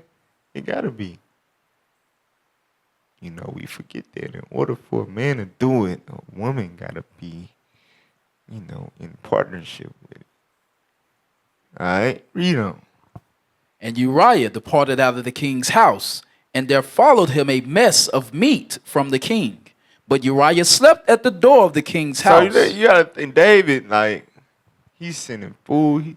Look, he gonna make sure he relax, wash his feet, get full of some good food. You know what I'm saying? Get his blood flowing real good, so he can, you know what I'm saying? He can think he putting in some work and making a child. You know what I'm saying? For real. Read. But Uriah slept at the door of the king's house with all the servants of his lord, and went not down to his house. But Uriah, he was kicking it with the guys. You know what I'm saying? Before he can leave the castle, he's saluting brothers, and now they chopping it up about the war. You remember how I chopped off that Philistine head? You remember how I slayed that Ammonite? He thought he was going to do a damn kung fu move on me. I cracked the damn skull. You know what I'm saying? They chopping it up all night. He don't make it home. He just fall asleep at the door of the king's house. For real. This how it be sometimes. You know, we be kicking it. We be in our mind, we might be thinking like 9 o'clock, 10 o'clock, like, all right, my wife waiting on me. You know what I'm saying? From the through benevolence. You know what I'm saying? And then you get to chopping it up with the brothers. Y'all in the scriptures. You know what I'm saying? Y'all laughing. Y'all blah, blah, blah. You look up. 4 in the morning. You know what I'm saying? You might be brother might be at Officer Ezra's house or something in Conway. Stay in Pine Bluff. Got an hour and a half drive. He been laughing and joking and all that. It's 3, 4 in the morning. Hey, man. Let me just crash on your couch, bro. You know I said, yeah, man. Hey, you been drinking now. You don't need to make that drive anyway, bro. Sleep on the couch. It can happen. It's very realistic. You know what I'm saying? But in this case, man's going was to the Lord. This was the Lord. Uriah had that spirit to just, mingling all that with the brothers to the point where he didn't have enough energy to go to the house. All right, read on. Verse 10. And when they had told David, saying, Uriah went not down unto his house, David said unto Uriah, camest thou not from thy journey? Why then didst thou not go down unto thine house? So you got to think David find out he wake up in the morning. He's hoping like my plan worked. Like I know Uriah, he done went and laid it down. You know what I'm saying? I ain't gotta worry about it when it come out. If it look like me, it might come up or whatever. But we'll just cross that bridge when we get to it. But as long as he went down and did that, I can worry about other stuff right now.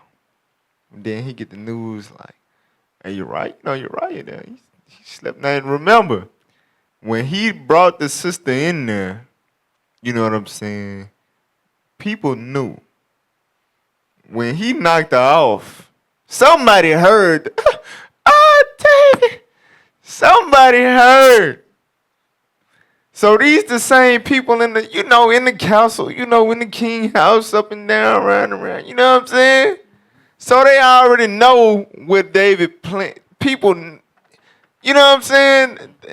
Hey, David, hey, your boy, he ain't gonna do what you thought he was gonna go do, bro. So you gotta think David like, damn, tell that man come here, man. Damn. Uriah coming there. Bruh, did you just come back from war, bro? What you doing? What you hanging out up here for?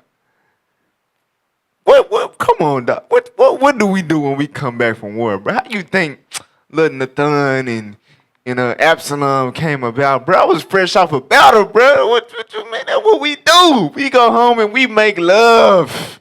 They miss us. Why the hell was you here? What you doing, bro? Read. And Uriah said unto David, the ark and Israel and Judah abide in tents. And my lord Joab and the servants of my lord are encamped in the open fields. Come on. Shall I then go into mine house to eat and to drink and to lie with my wife? Uriah said, look, hey, some brothers, they weren't able to make it home yet. What I look like, my brothers, you know what I'm saying, they ain't able to make their journey. They up here, they talking, they chilling, they abiding. You know what I'm saying? What I look like going home and being, hey, he was in the spirit. Because a lot of brothers don't give a damn. A lot of brothers don't give a damn. Hey, we finna have, we finna be at the school for a little bit, getting the scriptures, chop it up, whatever. All right, shalom, brothers. Peace. I'm out. I don't know about y'all, but I got a rib at the crib. You know what I'm saying? And she over there looking like a baby back giant. You feel me? Honey glazed baby back rib. So I see y'all, Lord's willing, tomorrow. But Uriah was in the spirit like, nah, my brothers, they at this, you know what I'm saying? My brothers chilling at school, whatever, man. What the hell I look like? Going, getting some damn cuckoo. Man, that ain't going nowhere, man. For real. That ain't going nowhere. That's when Uriah replied to the king. Read. As thou livest, and as thy soul liveth, I will not do this thing. On you. On you, I ain't finna go. You know how I get down. I'm Uriah the Hittite. For real. I'm the Hittite. You feel me? Nah, you know me. Read. And David said to Uriah, tarry here today also, and tomorrow I will let thee depart. So they was like, oh, okay, wait. Stay here again. Tomorrow I'll let you go back to the crib. Read. So Uriah abode in Jerusalem that day and the morrow. And when David had called him, he did eat and drink. So David, he made it to where he could muster up a good feast. Like, all right, stay another day then. 'Cause that way, I can prepare a feast. You can eat good, drink good. Because you know what wine do. You know what I'm saying? Wine put you in that mode.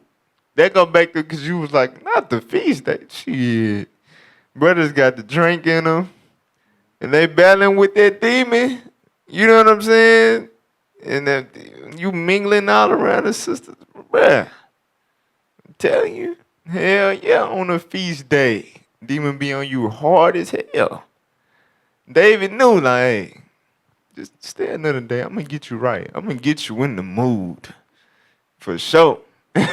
For real. I'm telling you, bro, I'm telling you, that be the best, with your wife, with your spouse. After a feast day, you done, you know what I'm saying? Got some good old, whatever your beverage was, you go home, hey, for real. It's a feast. Ain't no fasting tonight. It be lit after the feast, you hear me? For real. So David knew what he was doing. Like, nah, I'm gonna get you in them. Don't worry. Go on and stay. I'm gonna get you right. Read. And when David had called You him, ain't gonna be saying that I'm gonna hang around the brothers after the morning. You hear me? You ain't gonna be saying that tomorrow. Read. and when David had called him, he did eat and drink before him, and he made him drunk. And at even he went out to lie on his bed with the servants of his Lord. Damn. But went not down to his house. So he didn't make this man drunk to where he didn't lay with Joab's servants. You know what I'm saying? For real. He done met before he could make it home. Yeah, man. Oh, little mama, no, you is, little mama. He ain't make it backfired on David. David got him feeling good and in the mode, but he was so in the mode he couldn't make it on. He stumbled on some servant sisters. You know what I'm saying? Hey, how long, little mama, you belong to? Hold on, let me show you something real quick. Let me show you how to Hittite get down. Yeah.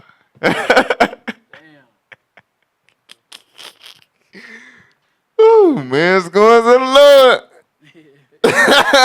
Lord. Read on. Verse 14. And it came to pass in the morning that David wrote a letter to Joab and sent it by the hand of Uriah. So at this point, David see that nothing is availing. Like, brother should want to come home, smash his wife. He don't do that. I get him in the mood to go smash his wife. He don't make it to his damn wife. You know what I'm saying? You know what? It didn't too much time going by. Her belly finna start showing. You know what I'm saying? Man, look, I'm finna have to handle this, the dumb way.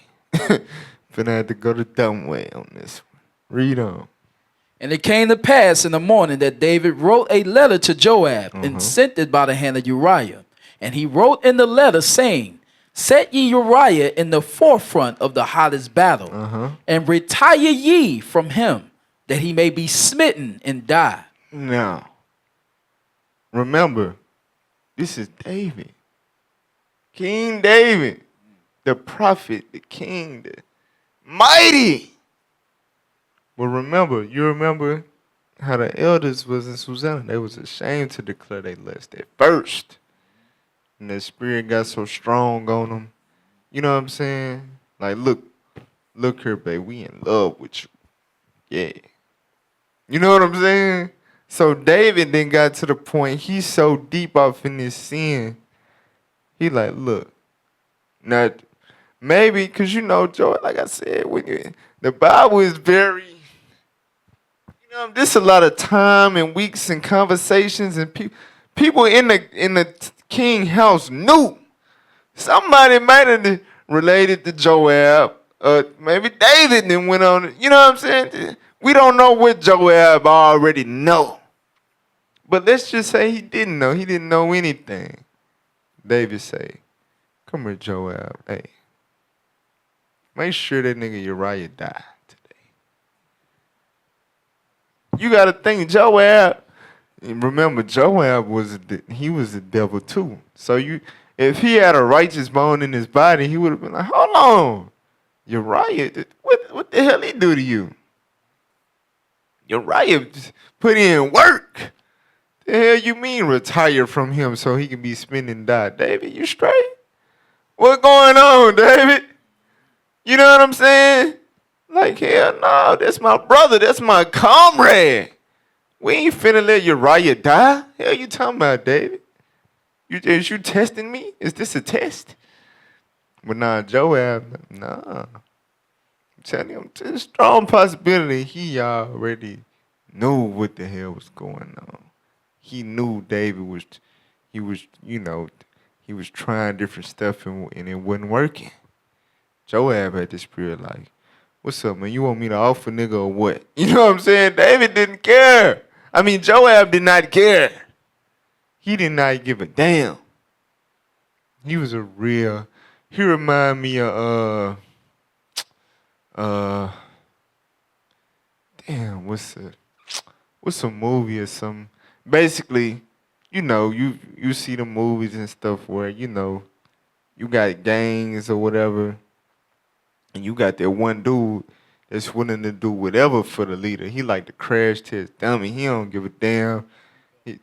Yeah, like Rico from Paid in Full. Alpo just got killed. That's crazy.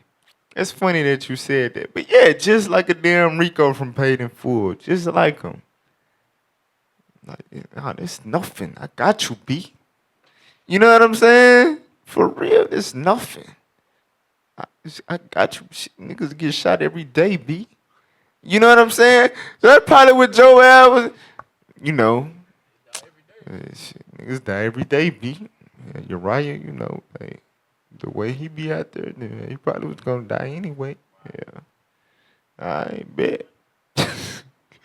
I'm telling you, bro, he wasn't right. That's a good ass comparison of his character, though. He was like a damn Rico. That's crazy. Read on. And it came to pass, when Joab observed the city, that he assigned Uriah into a place where he knew that valiant men were. Damn. So Joab, he put him over the squad that was gonna go up against the hardest, the toughest ops that we had. You know what I'm saying? The ops that be giving us hell. Uriah, you be over there, that squad over there. You lead that squad. Read. And the men of the city went out and fought with Joab. And there fell some of the people of the servants of David. And Uriah the Hittite died also. So this plan worked. Murder. Blood spilled. Got him out the way. Now I ain't got to worry about this. You know what I'm saying?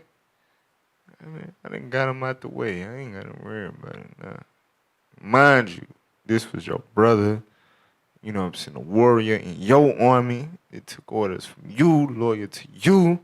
You know what I'm saying? For real, remember from the first night. King, what I look like leaving? You know what I'm saying? Man, you know I love y'all. My wife can wait. I love y'all. This the type of man David wanted around him. But due to his lust, it turned into his sin. He had to X him out. Had to. But it turned into a loyal warrior. You know what I'm saying? That'll kill for you. Turned into a casualty of war. Not a casualty of war in the sense of him dying in a battle, but a casualty of the war of lust in your damn mind. You know what I'm saying? And that's what people don't be understanding. When you lose the battle to your lust and you commit things like adultery, you gotta think of the effect that has on a lot of people. You're an officer. You know what I'm saying? Think about the men under you, the effect that's gonna have on them. think about the kids and that you had a relationship with in the body, and you know what I'm saying? Maybe the kids of the adulteress that you laid down with. You know what I'm saying? They majorly affected by this stuff. But you know, they're just casualties of war. I mean, I just had to put me on my list. It is what it is. You done did all this damage to all these people. You gotta think all his fellow warriors and all that. They're like, damn, now Uriah, that's my boy. Damn, man, we lost one today, bruh. We lost one. What you was gonna say? I was talking to my. Remind me of with Elijah and Malcolm. Malcolm was like very fervent in his squadron, basically, as being in Islam.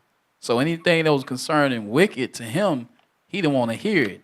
And his zeal, like, yo, we gotta get rid of this dude. He too serious about this mission. And it looks like he's trying to remove me because of what I taught him. So like, no, we gotta get rid of this dude. We gotta kill him or something.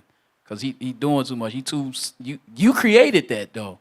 You know, that's what was so crazy about with Uriah, you know. You created that warrior, you know. Yep. Read on. Verse 18. Then Joab sent and told David all the things concerning the war, and charged the messenger, saying, when thou hast made an end of telling the matters of the war unto the king, and if so be that the king's wrath arise, that he say unto thee, wherefore approach ye so nigh unto the city when you did fight? Know ye not that they would shoot from the wall? Who smote Abimelech, the son of Jerubasheth? Did not a woman cast a piece of millstone upon him from the wall, that he died in Thebez? Why went ye nigh the wall? Then say thou, thy servant Uriah the Hittite is dead also. So Joab, he said, look, when you get a kingdom report, you know, because remember, it wasn't just Uriah that died. You know what I'm saying? Lives was lost because they had to go about the battle a certain way to ensure that Uriah got put to death. You see what I'm saying? So, you know, because David, he might forget. He might think, he might hear the details of how it went and be like, what the hell? Why the hell y'all know we don't battle like that. We don't, you know, we ain't that stupid. We got, you know, we dominate. We got good strategy. What the hell was y'all thinking out there? He said, look, messenger, if he get to tweaking on you, just let him throw in a little detail. You're serving Uriah, the Hittite is dead also. Now, the messenger don't know the reason why Joab saying that is because if it come to that, if you tell him that, it's all going to click with David. Like, oh, yeah. You know what I'm saying? Like, yeah, I forgot they had to do it like that. Because, yep, he had to die. Yeah. Hey, Joab was no joke, man. He was a real problem, bruh. People like that, bruh, them be the ones out here catching all them bodies and stuff, bro. Like they reckless. They with the S words for real. Read on.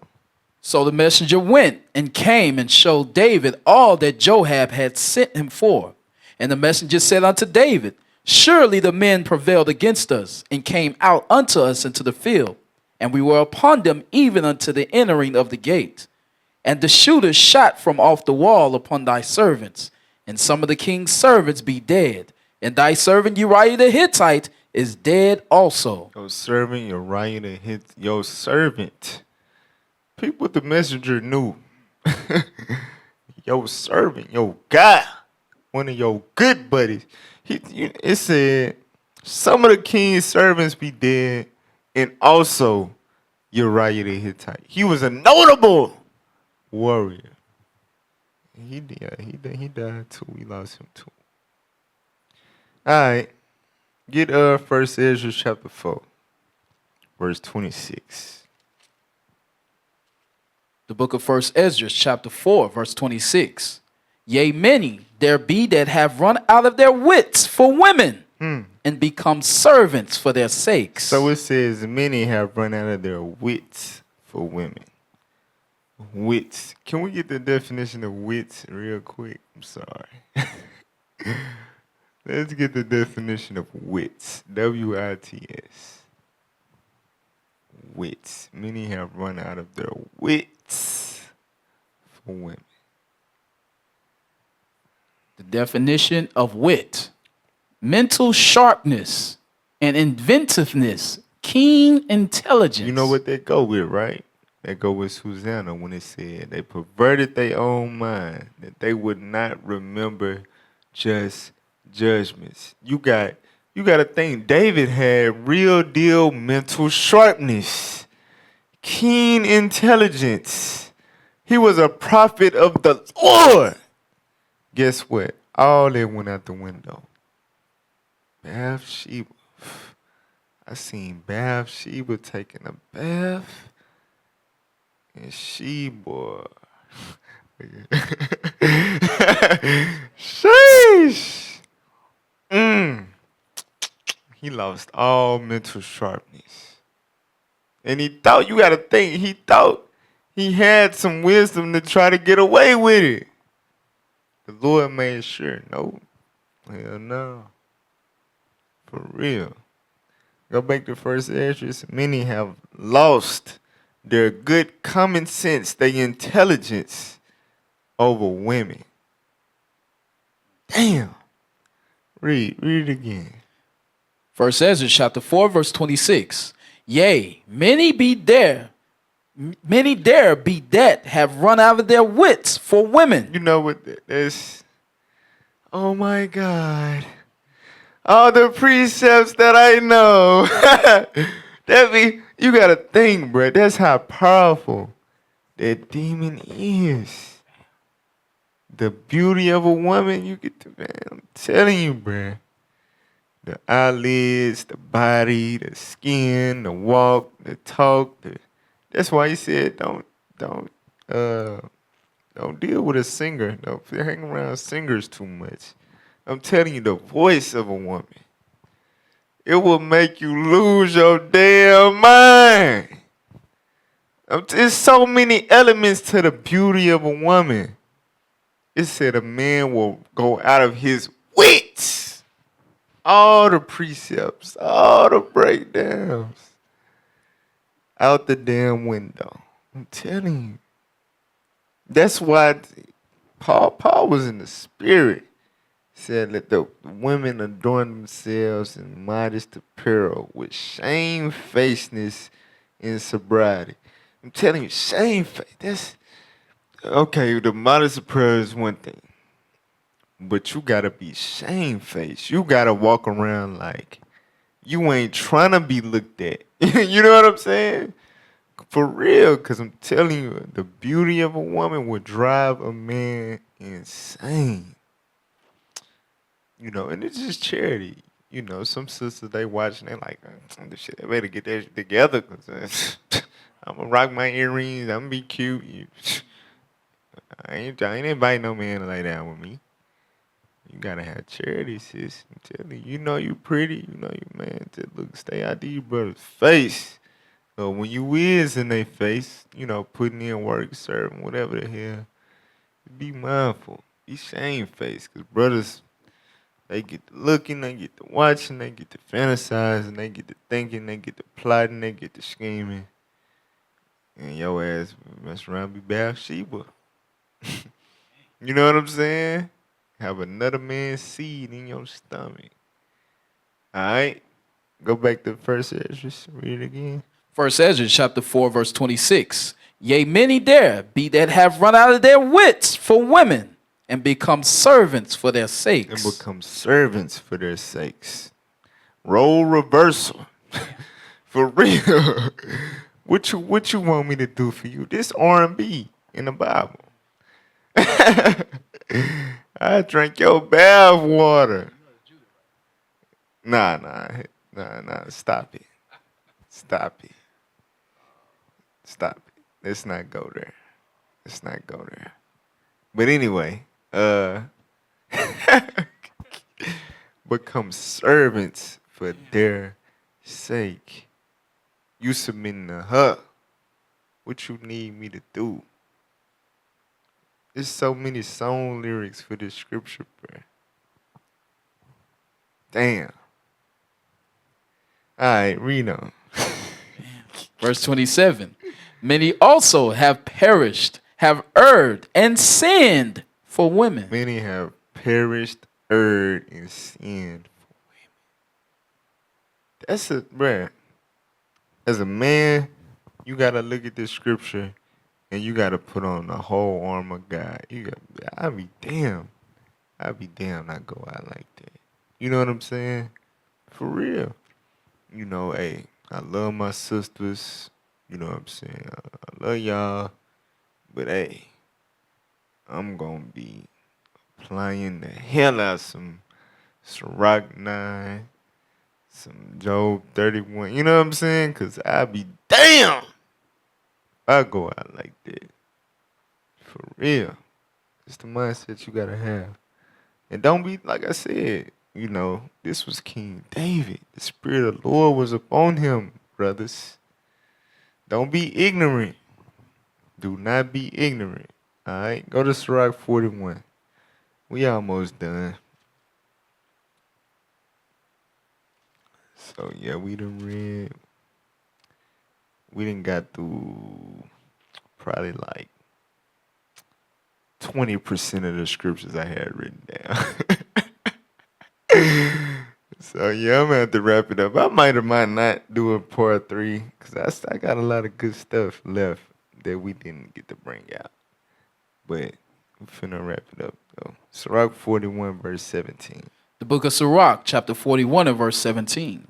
Be ashamed of whoredom before father and mother, and of a lie before a prince. So right now he's giving a list of things to be ashamed of. All right, verse 21. Verse 21. And to turn away thy face from thy kinsman. Come on. Or to take away a portion or a gift.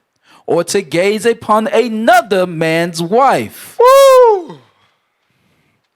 It's something to be ashamed of right there. To turn away your face from your kinsman, take away a portion or a gift. You gotta think, this in the category of being a Judas, a traitor, turn your back on your people. You know what I'm saying? You a finesser. You know, you finessing people. You know what I'm saying? You should be ashamed of that. You had to scam somebody with some money. You know what I'm saying? You turned your back on your brother. Your brother needed you. You gave him the cold shoulder. That's a damn shame. It's the same type of shame you're supposed to feel. You gazing on another man's wife. For real. This scripture right here, just that alone. Watch this. Read verse 20. Verse 20. And of silence before them that salute thee. Read. And to look upon an harlot. So the bottom of verse 20 and the bottom of verse 21. It's a shame. You should be ashamed to look upon a harlot. You should be ashamed to gaze on another man's wife. Them two scriptures right there should help you brothers that battle with porn. Should help you brothers that work with attractive female co-workers. You know what I'm saying? For real, that should kick in when that happens. Like, hell no, this is a damn shame. You know what I'm saying? I should be ashamed of this right now. That should cause you to stop. It's a shame to gaze on another man's wife. Because look what it can lead to. It can lead to you actually having to spill your brother's blood. You know what I'm saying? Start a whole nother family. For real. A whole new lineage. It's a shame to gaze on another man's wife. To look up on a harlot. For real. You should be ashamed you looking at these porn star women. God said a harlot shall be accounted as spittle. You looking at her, she don't give a damn about her body. She don't value herself. She hate herself. She got her ass all up in the camera. She wearing all that so you could see her ass and see this and see that. And you looking at that and you enticed by that, you should be ashamed. You consider yourself a man of the Lord and that turns you on, you should be ashamed, brother. For real. That's the type of stuff we got to meditate on to help us. For real. But it said you should be ashamed to gaze on another man's wife. Get Job 31. We almost done. Just a few more scriptures, y'all. Just a few more. Job 31 and 1. The book of Job, chapter 31 and verse 1. I made a covenant with mine eyes. Why then should I think upon a maid? I want y'all to think about the word that I used a lot yesterday, that I used at the beginning of this class. Covenant. You gotta operate in the spirit of a covenant. Because when you operate, it don't matter what the hell going on. Yeah, my flesh want to do this and do that, but I'm bound. I'm bound to a covenant. Right. It is what it is. I'm not going to breach this contract. He said, I made a covenant with my eyes. Read it again. I made a covenant with mine eyes. Why then should I think upon a maid? Why then should I think upon a maid? What is Job letting you know? The eyes is the window to the soul. You look upon a harlot, guess what's going to formulate? Thoughts concerning what you would do with that harlot. You know what I'm saying? That's why he said I made a covenant with my eye. I ain't going to look more than 2-3 seconds. Because once I'm looking longer than that, I'm shooting a movie in my mind. It's lights, camera, action all up in here. He said, I made a covenant with my eye. Every last brother watching, listening, should have already established a covenant with their eyes concerning harlots and other men's wives. Like, nah. 3 seconds, that's it. I look longer than that, I'm in sin. I'm thinking upon this maid. Thinking bad things. A lot of bad things. Jump down to verse 9. This the heavy part though. This was Job's mindset that helped him apply this righteous thing to avoid dealing with this sin, getting into the sin of adultery. Read verse 9. Verse 9. If mine heart have been deceived by a woman, or if I have laid wait at my neighbor's door. Laid wait at my neighbor's door. Can't wait for that Negro to go to work. Go to war. I'm going to creep right on and I'm going to wear the white felt. For real. She going to wish she would have married a real nigga. It say, in my heart been deceived by a woman. So you got to think. Some women date. In the post we read yesterday, a brother was like, hey, I done smashed a few married women and I still got access to them.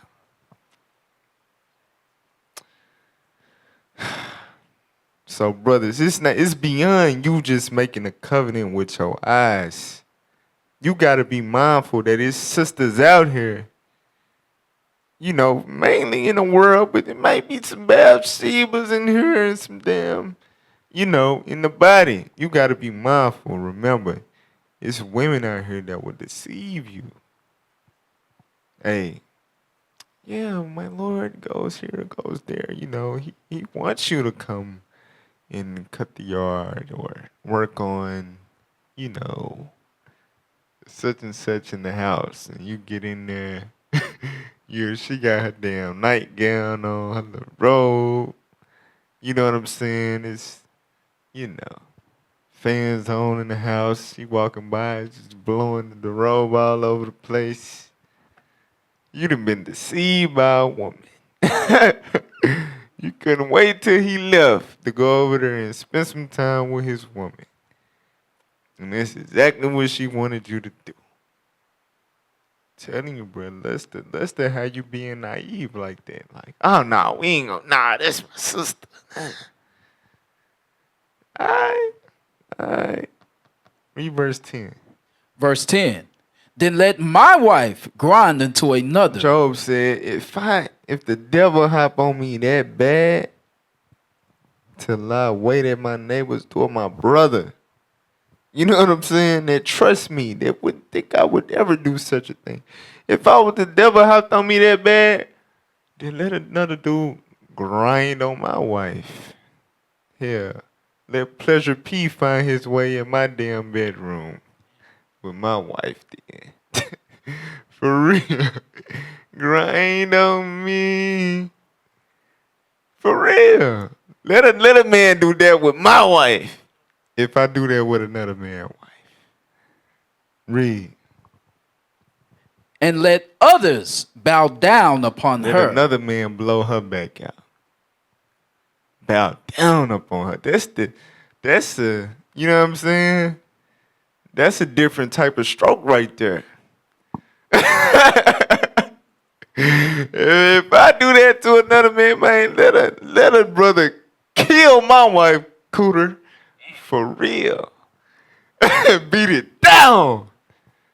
For real. That's what Joe was in the spirit, man. Would no man dare say that? We so selfish. We so, Right. Exactly. you know what I'm saying? Nah, hell no. I wouldn't want no nigga to do this, what I'm doing to this woman with my woman. Nah, hell no.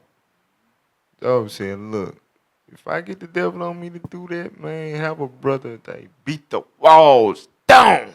Come through with the bulldozer. You know what I'm saying? For real. Read on. For this is an heinous crime. God said, this is a heinous crime. Let's pull up the definition of heinous. Now, I got it pulled up already, unless y'all X'd it out. All right. The definition of heinous, adjective, of a person or wrongful act, especially a crime, utterly odious or wicked. Utterly odious or wicked.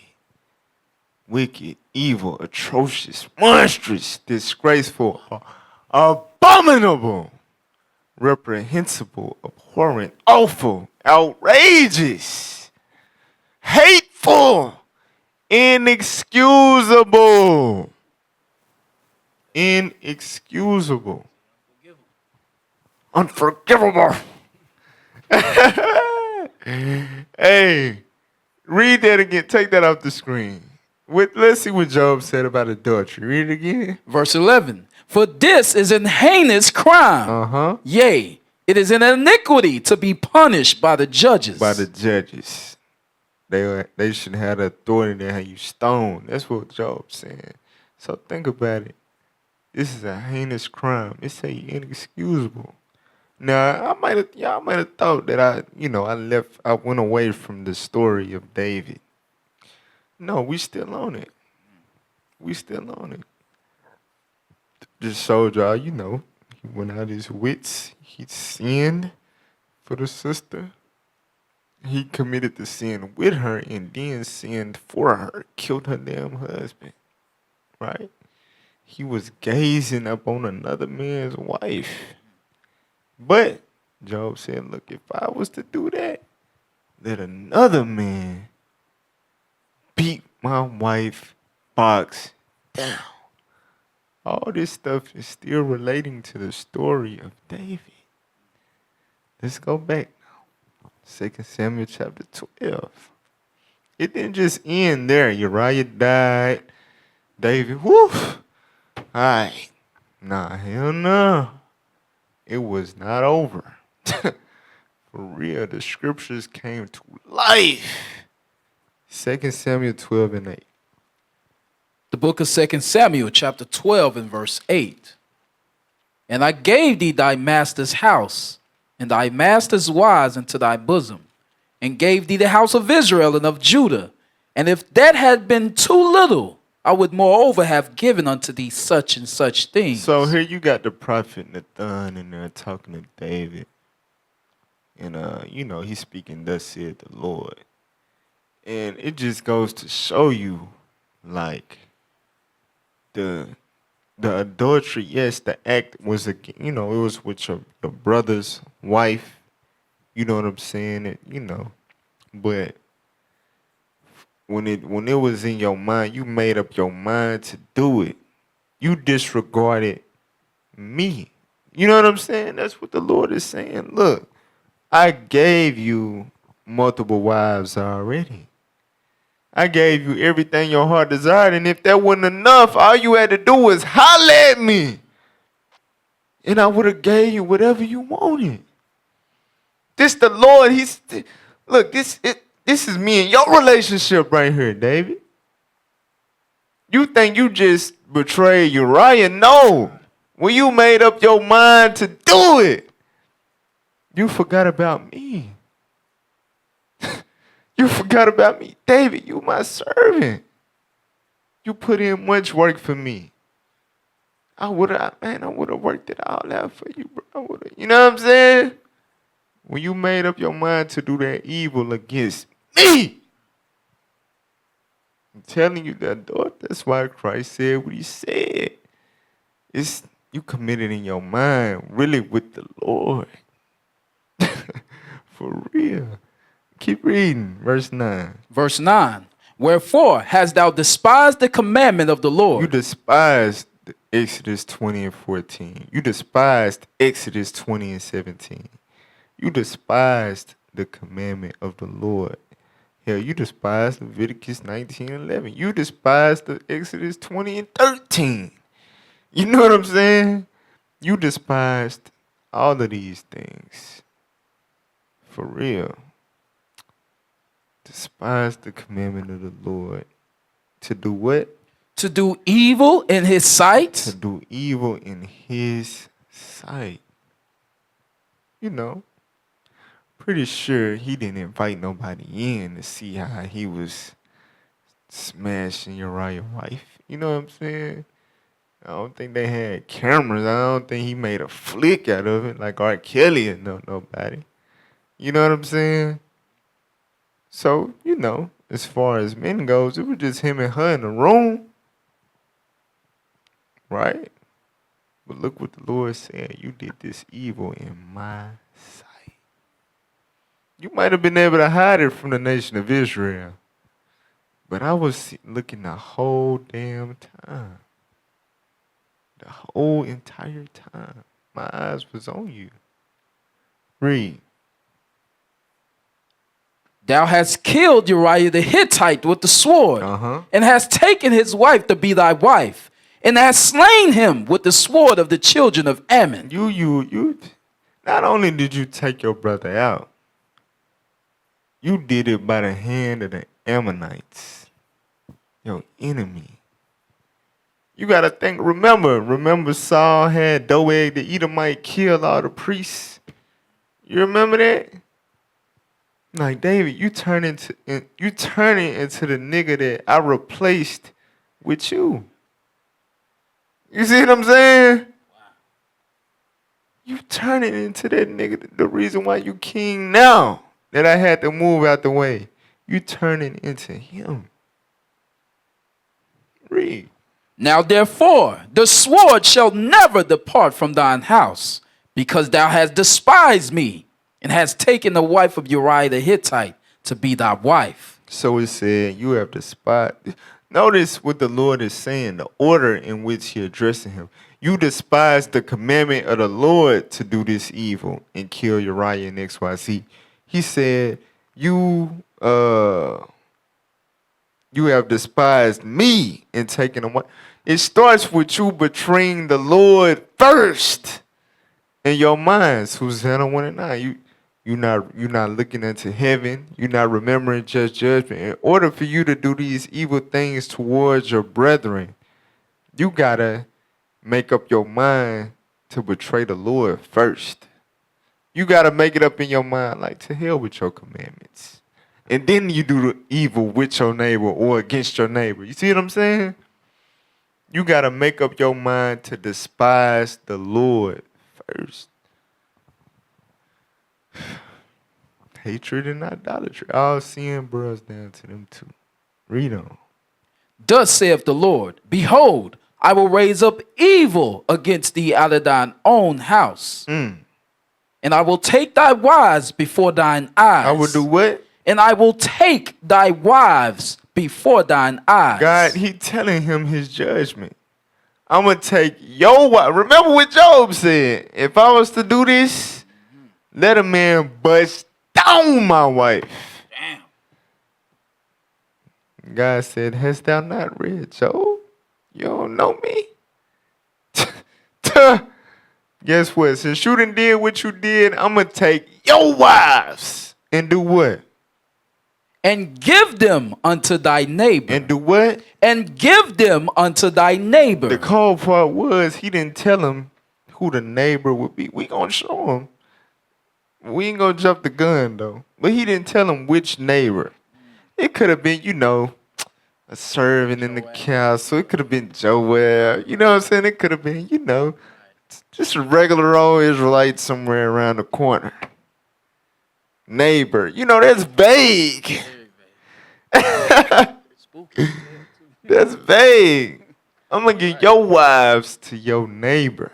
Read. And he shall lie with thy wives in the sight of this son. In the sight of this son. What does this mean? This means broad daylight in front of everybody. Everybody gonna see it. Read. You gotta think that's embarrassing. Cause, we looking back, we reading, we like, damn, you're right. We feel bad for the brother. But one thing that he didn't have to go through, per se, was the open embarrassment. But I'm pretty sure a lot of brothers and sisters that was moving around in the king's house, they knew what happened. Every time they see Ryan, they probably like, no, bro, stay in the spirit. You know what I'm saying? Right. But it wasn't, open embarrassment. David did it behind closed doors. God said, nah, I'm going to have your wives with an S taken by your neighbor. And he going to smash them in the sight of the sun. Read on. For thou didst it secretly. You did your deed secretly. You plotted, you schemed, you went behind brothers' back, you hid it, you had people, on the hush. You did it secretly. But read. But I will do this thing before all Israel. I will do this thing before what? All Israel. Read. And before the sun. I'm going to make sure everybody see your wives getting smashed, getting adulterized. You got to think like, damn. We be like, because the judgment of Leviticus 20 and 10, David was supposed to die. Like the Lord have mercy and grace on David. Like, woo, David looked up. The sword shall never depart from your house. You know what I'm saying? There's going to be chaos in your house amongst your sons, your daughters. You know what I'm saying? He didn't know. You got to think what all that entails. Your daughter got raped by your son. Then his brother killed him for doing that. But he ended up getting killed. And then, you know what I'm saying? Then when your son rises up to be king, he got to kill one of your other sons because he, you know what I'm saying? Like just bloodshed everywhere. All with David, rape victims, death by their own brothers. All type of stuff. By his own servant, Joab. Remember Joab killed, Bruh. And your wife's going to be violated in front of everybody. You got to think. The Lord don't play. We be like, rated R, certain stuff happen. Certain stuff come on the screen. We hide our children's eyes. God said, no. All Israel got to see that nasty ass sight. Your wives are getting spanked. But the Lord don't play. The Lord do not play. The judgment on David, that's grace. That's mercy. But Christians, they have no idea. They have no idea what the hell they talking about when they mention grace and mercy. This is grace and mercy. David, I'm going to give you hell. I'm going to give you hell and your kids hell for what you did. That's why, remember, it's a heinous crime. That means it's inexcusable. You can't get away with that. The Lord not letting that slide, bruh. The Lord is not letting that slide. It is inexcusable. Last scripture, 2 Samuel 16, verse 22. The book of 2 Samuel, chapter 16, and verse 22. Uh-huh. So they spread Absalom a tent upon the top of the house. Up on the top of the house where everybody can see. The top of the king house. Read. And Absalom went in unto his father's concubines. Stop. Absalom went into his father's concubines. Absalom was the son of who? Who was his father? David. The Lord just said, I'm going to give your wives to your neighbor. This neighbor just so happened to be his flesh and blood son. His seed. And remember, Absalom, he was the handsome son with the long hair. Had the long, pretty hair. He was a pretty boy. You know what I'm saying? Yeah, I'm going to have that one. That's going to be the neighbor. It said Absalom did what? And Absalom went in unto his father's concubines in the sight of all Israel. Absalom went in. He went in. You got to think just one man in all David concubines. Absalom was putting in work. Absalom took a damn spiritual Viagra, you hear me? For real. Damn, my own son. You got to think these women was in his life as, mothers. They didn't probably, maybe one or two of them breastfed him. You know what I'm saying? And something like that. Them growing up and changed his diaper. Potty trained them and, cooked them food, And he's smashing them.